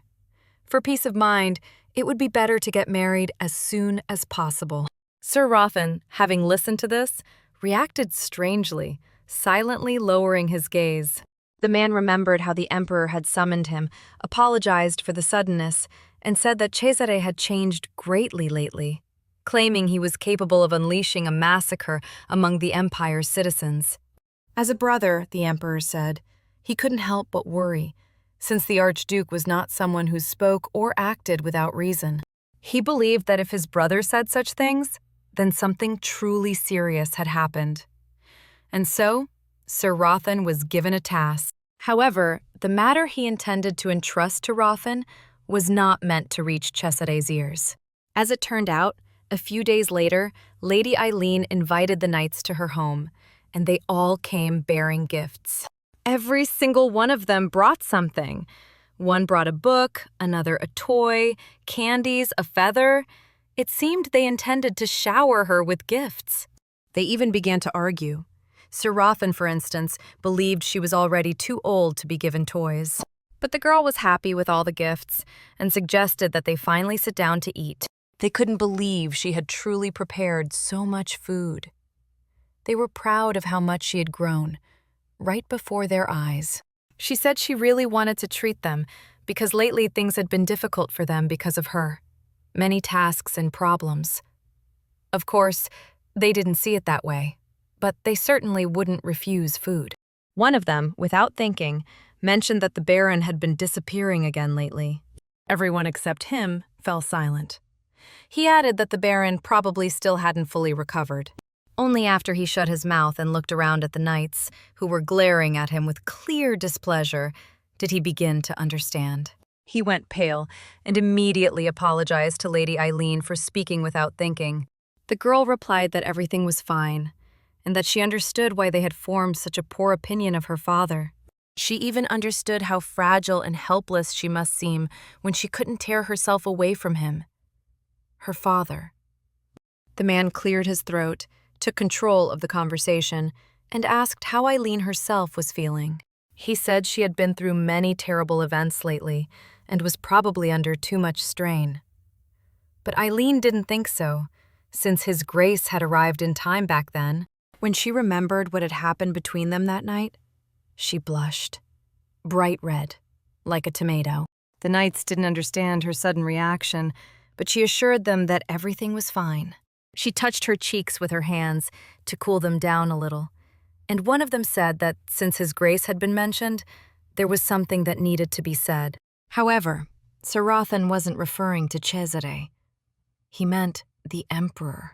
As it turned out, the Emperor wished to meet with Lady Eileen. Not openly, but in a way that Cesare himself would know nothing about, secretly, behind his back. As Sir Rothan escorted her to the Emperor, he noticed that she was nervous. She explained that it was because they hadn't seen each other in a long time. Of course, when she agreed to marry Cesare, she knew she would eventually have to meet the Emperor. But not this soon. Sir Rothan replied that they used to spend a lot of time together, the three of them, so everything should be fine now. And as she entered the man's chambers, she hoped that would be true. She bowed first. Only then did the Emperor speak. He greeted her and said it had been quite a long time since they last met, and that he was glad to see her. The girl bowed again, this time perfectly according to etiquette, which surprised the man since he still remembered her as a child. First of all, he thanked her for coming and said there was something he wished to ask her. The girl remained silent, feeling awkward, as if she didn't quite belong there. His voice sounded strangely strict, even though on the surface he seemed quite kind. Suddenly, he asked whether she harbored any hostility toward the Tron Empire. He even suggested that she might have personally asked Cesare to wipe out half of their empire's population. Of course, she hadn't expected the conversation, a serious one at that, to take such a turn. When they sat at the table, she finally replied that she had never done such a thing. The emperor answered that he had known it all along. She was far too kind to ask Cesare for something like that. The girl could hardly believe that Cesare might have truly said something like wanting to destroy half the population. Though, she thought, judging by how he had been acting lately, even that might be possible. She was about to speak to the emperor when she suddenly noticed an extremely strange atmosphere settling over the room. And that cold gaze. Again. Those two brothers used it almost daily. She asked the man if there was something he wanted to say to her, because judging by that look, there clearly was. But he suddenly smiled, and the tension seemed to vanish as if it had never existed. Then the emperor said that 4 years had already passed since that day. He emphasized the words, that day, so she would understand exactly what he meant. The girl replied that it was true. 4 years really had passed. He smiled mysteriously and quietly repeated her words about the 4 years, about how confidently she had confirmed it. Eileen lowered her head as the emperor addressed her again. He asked whether she was still angry with him for what had happened back then, 4 years ago, back when she had fallen to her knees before him and begged, only for the emperor to act cruelly. That was the day Cesare departed for war. Overwhelmed with fear, the girl had gone to the emperor herself. She begged him to let her see Cesare, but he replied that he couldn't force his brother to do anything. She kept insisting that he must not send his brother to certain death, to that terrible war. But suddenly the man called her insolent. He said it was Cesare's decision, that he had made it knowingly, that he wanted this, and that he didn't need to consult someone like Eileen. He cut her off coldly, saying it all meant that, in Cesare's eyes, this was none of her business and that she should calm down. Now he returned to the memories of that day, recalling that he had told her he tried to dissuade Cesare. The emperor explained that, of course, he himself had been worried about everything that was happening, since his brother had risked his life to place him on the throne. But Cesare, as the emperor said, had likely intended to protect Tron, and nothing could have stopped him. And not just to protect the empire. He had gone to defend Tryon because she was there. Eileen. He said that, though belatedly, he congratulated her. Then he returned to the topic of how strangely the Archduke had been behaving lately. He said he had summoned her because he assumed she might know something. But the girl didn't answer, as a loud "udar" suddenly echoed through the room. As it turned out, it was Cesare who had slammed the door open. He told the girl that she shouldn't leave her husband like that. Soon, the three of them were seated at the table together. The emperor said he would deal with the exposure later, and asked whether Sir Rothan was still alive. Cesare replied that it would depend on his brother's answer, and the blonde man asked that Rothan not be punished, since he had only been following orders. The emperor responded calmly, dropping a sugar cube into his tea, that there had been no need to do it in secret. Then there wouldn't have been any questions. As it turned out, he had intended to give his tea to Eileen. He said her tea had already gone completely cold, so she could drink the one that had just been poured for him. The emperor felt awkward when he was completely ignored, while the lovebirds behaved as if they were the only ones in the room, especially since he still had to explain to his brother why he had pulled all of this in the first place. Then he said that he truly was at fault toward his brother, but that he needed to be heard. First of all, smiling gently, He apologized to Lady Eileen for likely frightening her with that sudden request to meet. He explained that he simply wanted to be on good terms with her, since they would soon become family. Then the emperor turned to Cesare as well. He said that, in truth, they needed to speak privately to resolve certain matters, and since he was already here, this was their chance. He suggested that Eileen visit his personal garden. Since she loved plants, she would surely enjoy it. Then Cesare himself addressed the girl, gently touching her face as he spoke. He said it really would do her good to take a short walk while he spoke with his brother. But he asked her not to leave him alone again like she had earlier. She blushed, both from his touch and from his words. The emperor, having watched this for far too long, even asked whether they considered him some kind of joke. After all, they weren't alone here. A servant was assigned to accompany the girl, and once she left the chambers, she let out a relieved breath. Thankfully, the awkward tension was gone. While she was alone, she had a chance to think about what the emperor had told her before Cesare arrived. By the way, as she left, she noticed that the two brothers were very different, yet seemed surprisingly close. It seemed the emperor genuinely enjoyed his brother's company, as a smile immediately bloomed on his lips. The girl intended to carefully think over everything he had said, but suddenly something stopped her. A scent. Sharp. Sudden. She smelled cigarettes. Inside the emperor's palace, no less. Can you imagine? Who would dare? Though the person responsible was quite familiar. She had met Lady Ornella before. Lady Ornella also noticed someone approaching. She saw the girl and immediately walked over. She continued smoking her cigarette, exhaling the smoke straight toward the girl, causing her to cough as she tried to greet her. The girl assumed the woman remembered her, but the lady instead asked who she was and what she was doing there. Eileen lifted her head, but before she could answer, a servant spoke instead, introducing her as Lady Eileen, daughter of Baron Allord. The lady smiled and said she now remembered the girl who had been at the ball.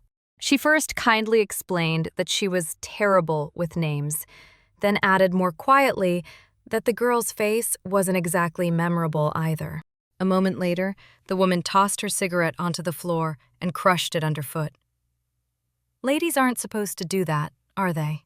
Lady Ornella then addressed Eileen again, congratulating her on her upcoming marriage. Eileen thanked her with a bow, but beside this woman, she felt deeply uncomfortable.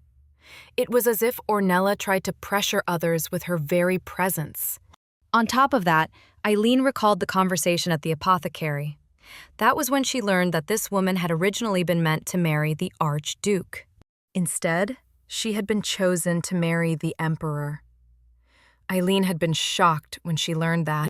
Because of that, the girl felt uneasy in her presence.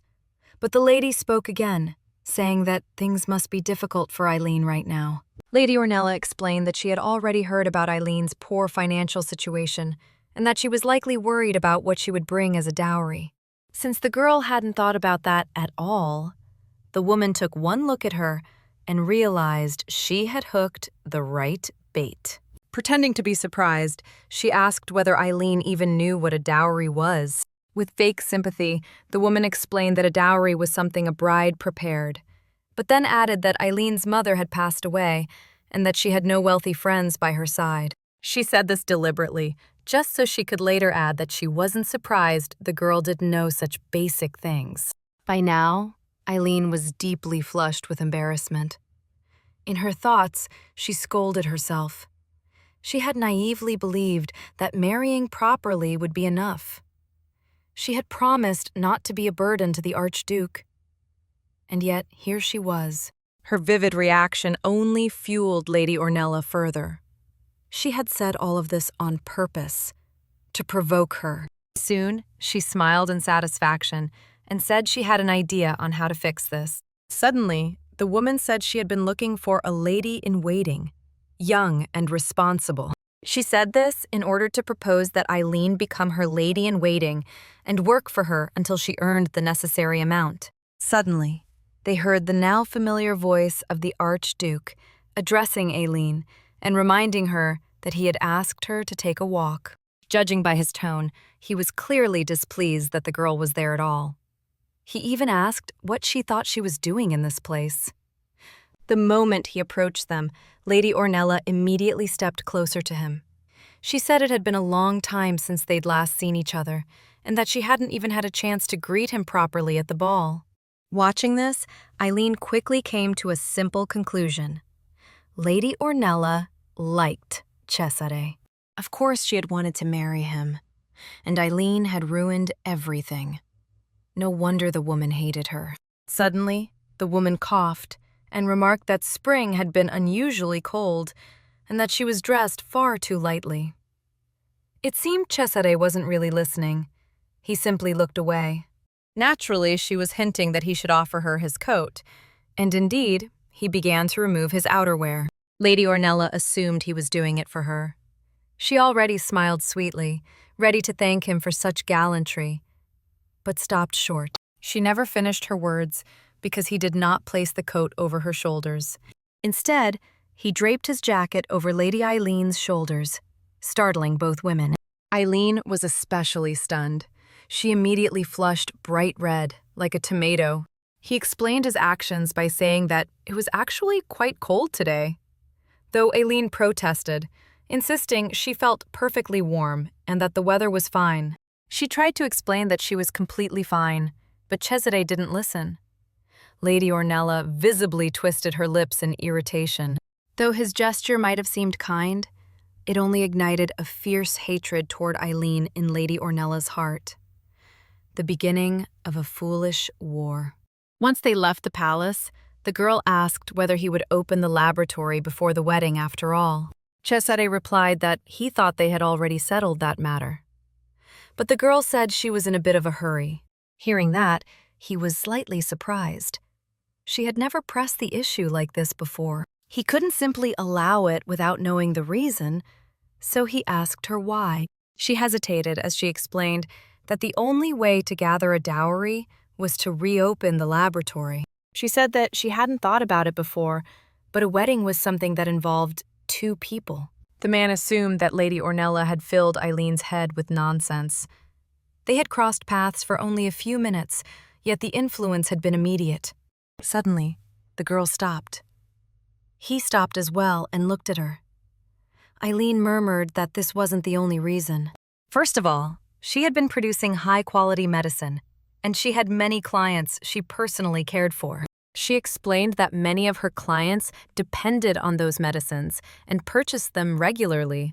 Now that she had left all of that behind, she was worried. Even more so because the medicines she had recently developed were already showing results. She explained that all of this created a real need to reopen the laboratory sooner rather than later. At first, the man said nothing. He listened in silence, and then smiled. He asked how large a dowry she planned to bring, and Eileen replied that she would first need to calculate everything, then learn the average amount. There was a lot to do. Cesare asked what would happen if the money wasn't enough. He said he hoped she would no longer be involved with forbidden substances, and the girl promised she wouldn't even look in that direction. She was about to say something more, but suddenly the Archduke stepped closer and gently kissed her.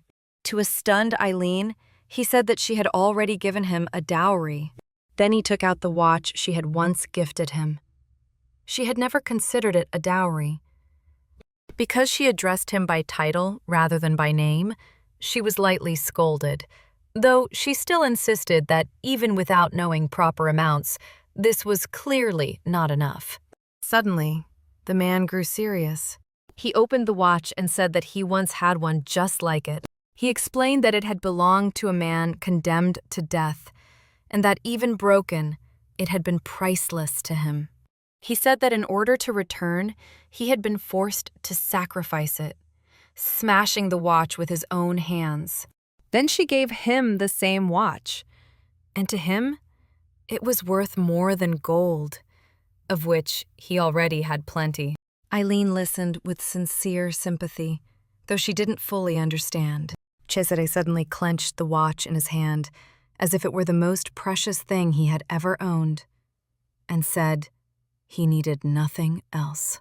He even said that Eileen had already given him far more than enough.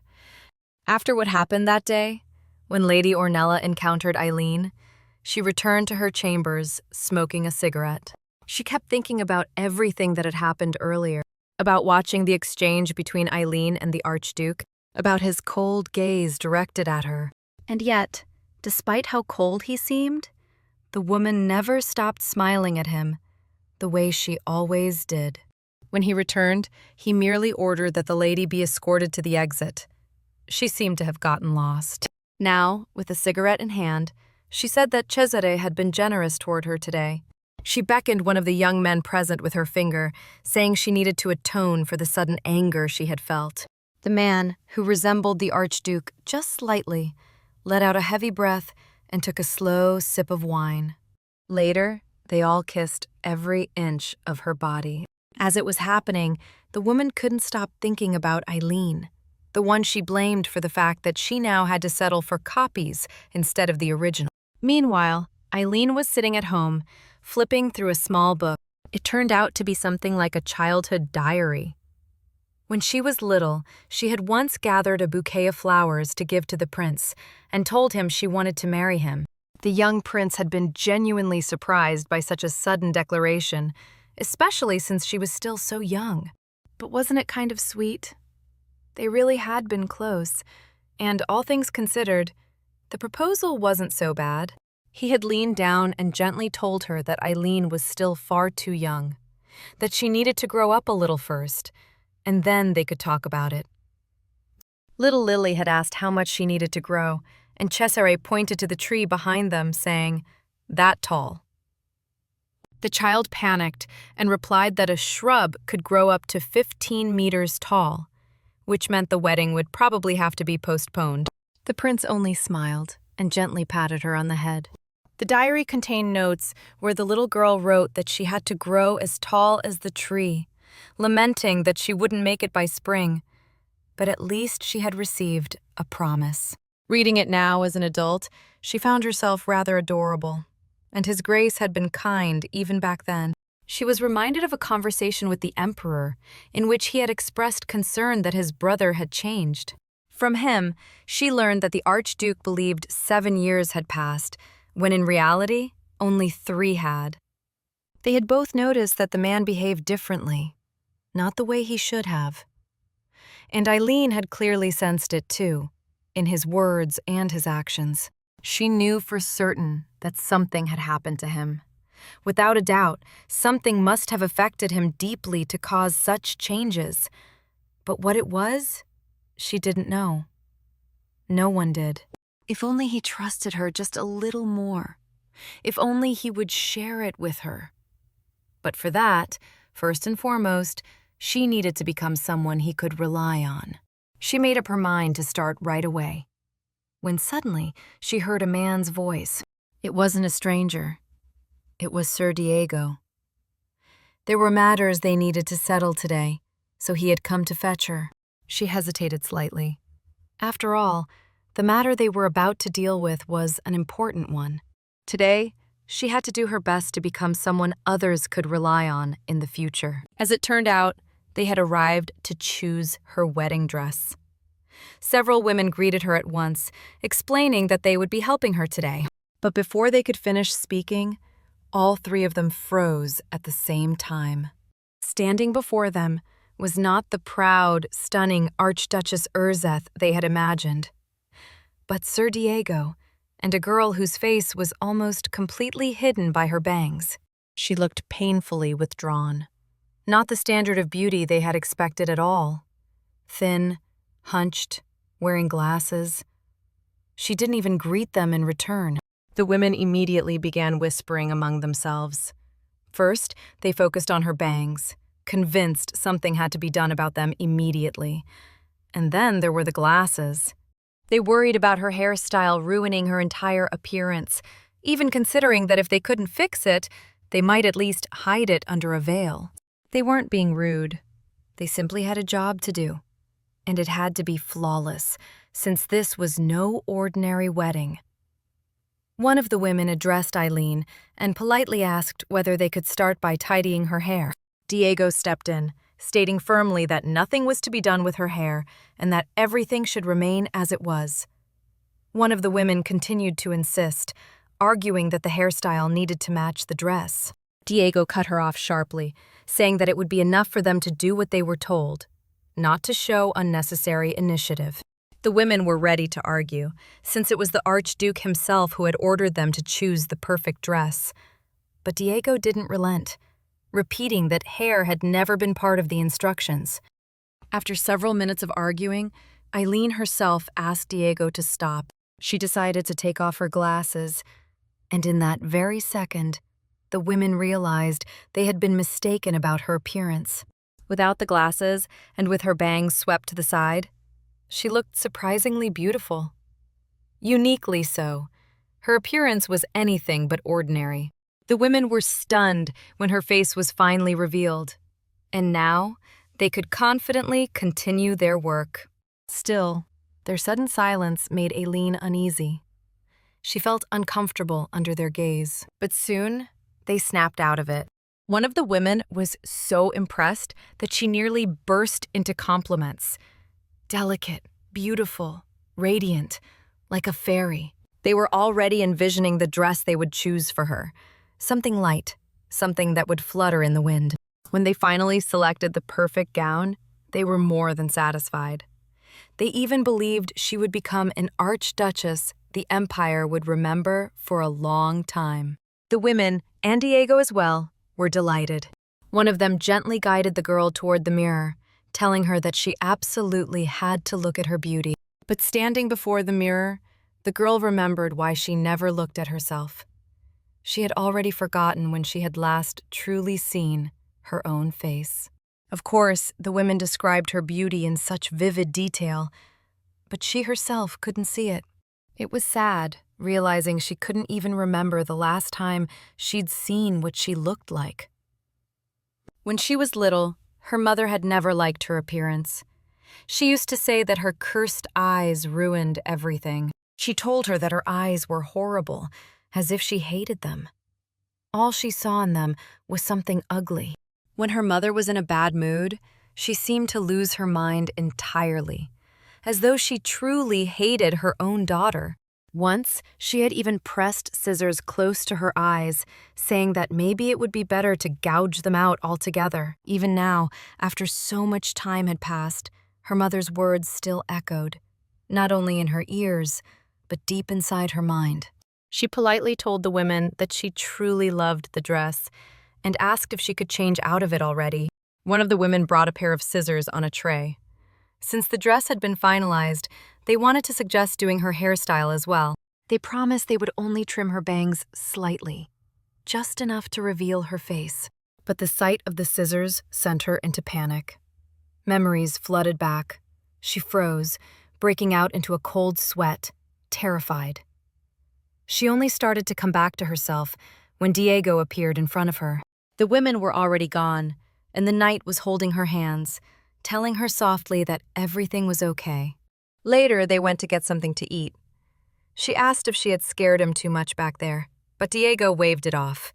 He'd been to war. He'd seen far worse. What surprised him was simply the fact that Lady Eileen was afraid of scissors. She lowered her head quietly. Sir Diego looked at her with concern.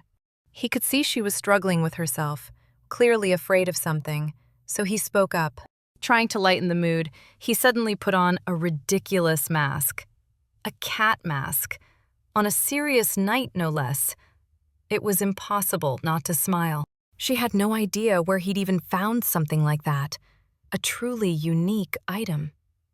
Diego simply held the mask out to her. And it worked. She laughed softly, a real smile appearing on her face. That was a relief for Diego. Seeing her smile made one bloom on his own lips as well. A little later, he carefully tried to ask her what had actually happened back then. She answered honestly, but without going into detail. She said that once, she had nearly lost her eyes because of scissors. Eileen seemed embarrassed as she spoke. She said she understood. Scissors were just an ordinary object. She'd been clumsy as a child. She even compared herself to Sir Diego, assuming he was probably afraid of nothing. But he calmly told her that wasn't true. There wasn't a single person in the world who feared nothing, no matter who they were. He explained that during the war, for example, he had been terrified of defeat. They all trained together, had the same conditions, the same strategy. They did everything they could to win. And yet, sometimes, nothing worked. He recalled battles where they lost again and again, and each loss took friends with it. Comrades who had relied on him as their knight. And the more he lost, the more afraid he became. Guilt crushed him, stole his breath, and helplessness struck straight at his heart. He admitted that it had truly been painful and terrifying. There were moments when he felt like he wouldn't survive it, and to cope with the pain, he turned to tattoos and piercings. In other words, he hurt himself physically because he didn't know how to deal with emotional pain. Diego didn't even notice when Eileen's eyes filled with tears. He tried to reassure her that everything was fine now. Time had passed. He had accepted it, let it go, and learned to talk about it openly. Though, admittedly, he was speaking loudly enough that people nearby began to stare. The girl asked how he had managed to crawl out of that state at all. Diego explained that he had accepted one simple truth. He wasn't alone. Rothan, Michelle, Senon, they were always there. He went to them, talked things through. Together, the three of them would rack their brains over how to defeat the enemy. They helped him more than he could ever explain. He even joked about how his Grace once said something ridiculous, that if they lost again, Diego would have to give up his title as a knight. And after that moment, the Archduke suddenly started winning. Every single time. Diego said that thanks to all of that, things truly became easier. He managed to overcome the fear that had clouded his vision and move forward. What struck Eileen the most were his words about not being alone. She realized that no matter whether things were good or bad, the Archduke was always there, always close, always ready to support her. Suddenly, she made a decision and turned to Diego. She said that after hearing his words, especially because they inspired her so deeply, she wanted to change. She knew healing and change wouldn't happen overnight, but step by step, she would do it, so that one day she could stand confidently beside his Grace and not let him down. She no longer wanted to feel ashamed of herself, uncomfortable, or weak. She decided she would start taking steps toward herself, not away from who she was. After that conversation, Diego immediately nudged her toward the Archduke, saying that he was the one who should support her in facing her fear. He was convinced that when fear was real, the person who should be by your side was the most precious man in your life. In Eileen's case, that was Cesare. She said she wouldn't mind just taking a sleeping potion and sleeping through the haircut. Bothering the Archduke over something like that felt excessive. But the man they were talking about had already found them himself and called out to Eileen. He caught fragments of the conversation about sleeping potions and looked both worried and irritated. Of course, this was the worst possible timing to say something like that. Naturally, he already knew everything. Eileen felt embarrassed for taking up his time over something so trivial, but for Cesare, nothing involving Eileen was a burden. He even offered to hold her hand while they trimmed her bangs. She replied that it was enough just knowing he was there. Besides, she already felt awkward enough, even though everyone knew about their engagement. But after thinking for a moment, she decided that if the most precious man in her life held her hand, it wouldn't be so scary after all. He was more than happy to do it. First, he gently brushed her hand, then took it firmly in his own. It felt like they were preparing for a serious mission, not a simple haircut that would take only a few minutes. They were ready. He didn't care where he was, as long as he was beside her. He wanted to be there when Eileen needed support, when she was sad, when she was happy. Always. Soon, the same hairdresser arrived, the one who was meant to trim her bangs. The man had a kind face, It was Mr. Sonyo. They already knew each other, which made things easier. He said that even though he was already old, his hands were still steady enough, and that he would take good care of Eileen's hair. Of course, the presence of scissors in the room still made her uneasy. But she didn't run away, and she didn't panic. Cesare was right beside her. He told her that if it became too scary, she could simply close her eyes, and he would watch over everything. She trusted that decision. She would close her eyes, and Cesare would hold her hand the entire time. A quiet promise of support. She sat there with her eyes closed as the man did his work. Strand by strand, her hair fell softly to the floor. Since it was only her bangs, they finished quickly. Mr. Sonio held out a mirror, asking if she wanted anything adjusted, maybe trimmed a little more, or fixed. But she couldn't really see herself, so she couldn't give any guidance. All she could do was trust the opinions of those around her. She thanked him and said she was satisfied. But Cesare, sitting nearby, caught something strange in her voice, as if something wasn't quite right. Still, this wasn't the moment to ask about it, so he stayed silent. Later, Eileen and Cesare went to have tea. She thanked him for finding time for her, despite how busy he was. She hadn't expected Mr. Sonio to be the one cutting her hair. And it felt strange, not having her hair cover her eyes anymore. At first, the Archduke said nothing. What had happened with the mirror still bothered him. So he handed it to her and asked what she saw. When she grew visibly upset, he assumed she was seeing something she didn't want to look at. The girl trembled. Admitting the truth was terrifying, that she couldn't see her own face. For the first time, she told someone the truth. The Archduke learned that instead of her reflection, she saw nothing but a black blur in the mirror. She explained that her eyes were fine. She was a doctor, after all. Based on what she knew, it was likely a problem of the mind, or the soul. When Cesare gently touched her face, she grew nervous again and lowered her head. She asked whether it disgusted him to look into her eyes now. With her bangs trimmed, her glasses gone. He answered calmly that he had never said such a thing. He had never thought she was ugly or repulsive. She blushed at his words. It was true. He had never said that. Neither had the knight. And yet, it didn't make things easier. Cesare looked at her more seriously. He lifted her chin with his fingers and addressed her formally as Baroness Allord. He said that her mother was not the entire world she had to obey. The people around her, those who had known her for a long time, did not see her that way at all. Hearing that, her eyes began to sting with tears. Cesare didn't want to upset her, but he truly believed she had listened far too much to a mother who was no longer here. He quietly added that he should have gone back there first and figured everything out. But he didn't explain further. Before she could ask what he meant, he gently patted her head and told her not to worry about it. He decided it was time for them to go home, though, as Cesare casually added, she could have stayed the night with him. She immediately turned bright red. That wouldn't be appropriate. Tonight, he would definitely cross a line. She politely told him that he had already spent so much time on her and that she really needed to go. Still, he didn't let her leave on her own. He took her home himself, a decision that caught her completely off guard. Cesare asked, genuinely surprised, whether she had planned to walk home alone.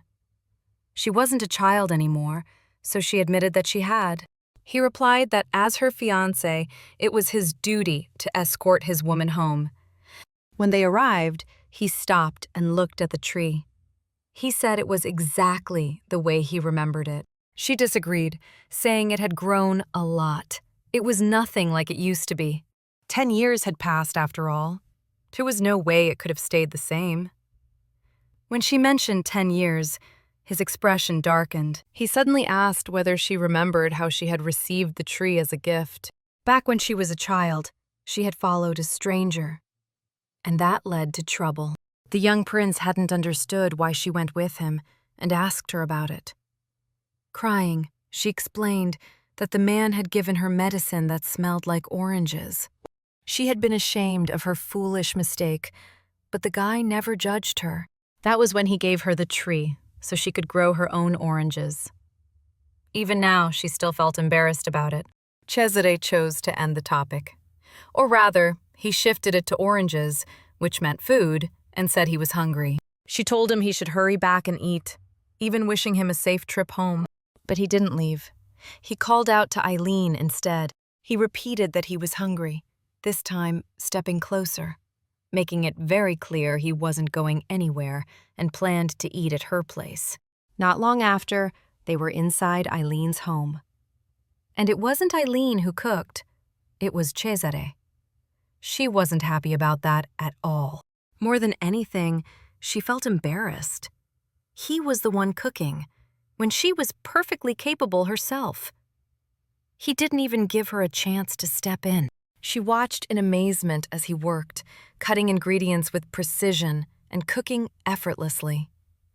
She commented on how perfectly even his cuts were, joking that if he worked in a laboratory, he'd be absolutely flawless. Cesare was pleased with the compliment and with the new talent she had discovered in him. After watching him for a bit longer, she suddenly blushed. What on earth had she been thinking to make her cheeks turn red like that? It was simple. She remembered that this was exactly the kind of life she had once dreamed of. Quiet, ordinary days spent with Cesare. More than anything, she wanted a life without duties, risks, or gossip. Just something simple. But now she was becoming the Archduke's fiancée, which meant that dream would never come true. The position he held was anything but simple. Fate had prepared a life for him that didn't even come close to anything ordinary. Even he noticed that she had drifted off into thought, looking a little sad. She didn't say anything, just stayed quiet. So the Archduke decided to distract her, and suddenly spoke up. It turned out he had made sandwiches and offered one to Eileen. She wasn't really hungry. It was him who wanted to eat, but she had to at least try it.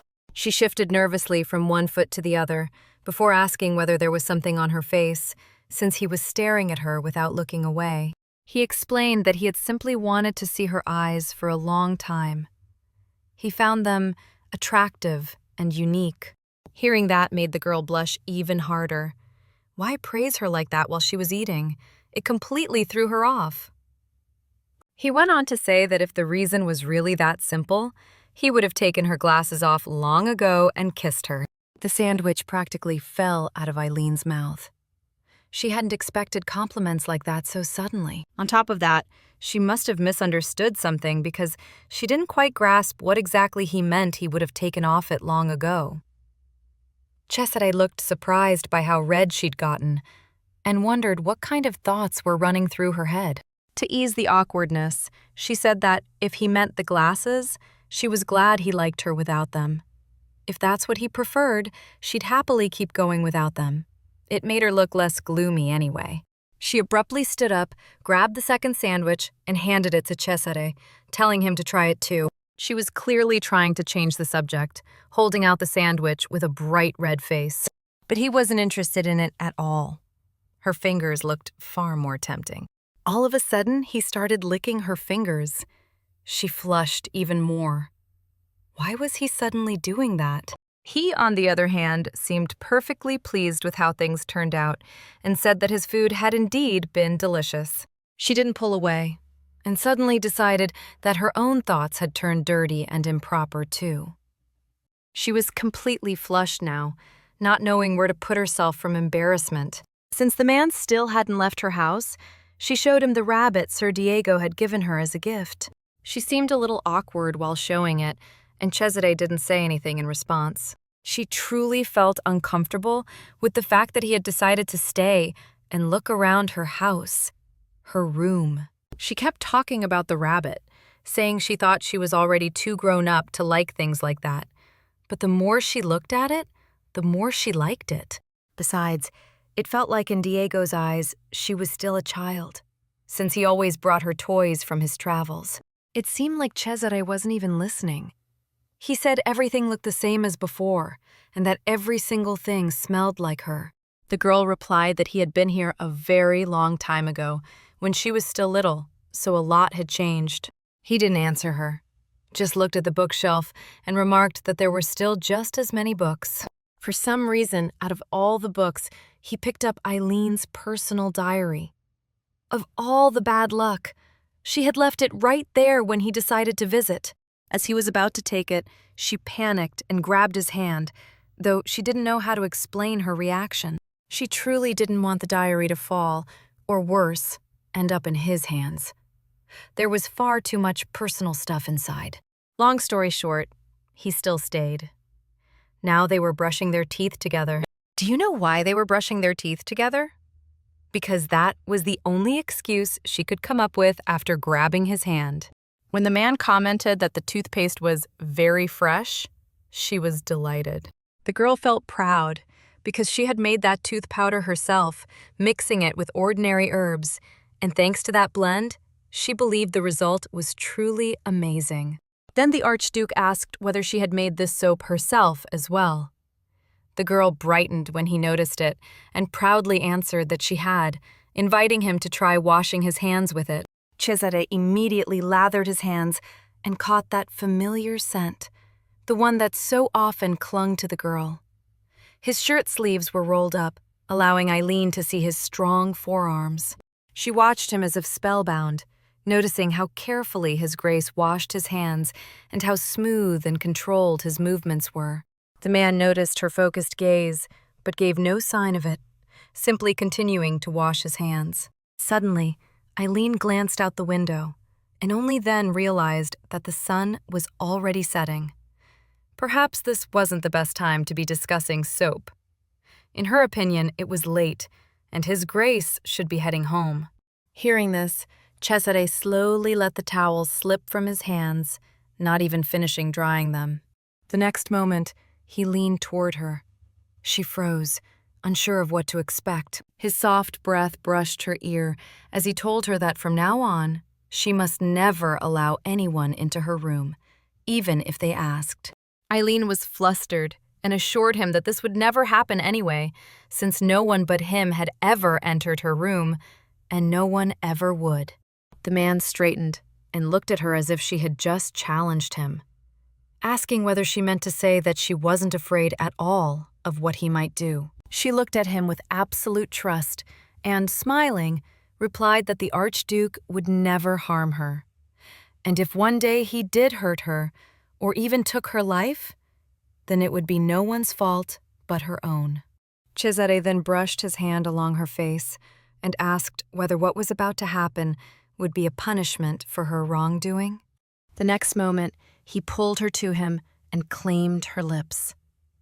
Eileen hadn't expected it, but His Grace only deepened the kiss, not allowing her to pull away. When he finally stepped back, her cheeks burning, she insisted that this wasn't what she had meant at all, and that she would never consider this a mistake. Smiling in satisfaction, the Archduke drew her into another kiss, this one carrying her thoughts far away. Growing bolder and giving in to her feelings, Eileen wrapped her arms around his neck, pulling him closer and savoring the moment of their closeness.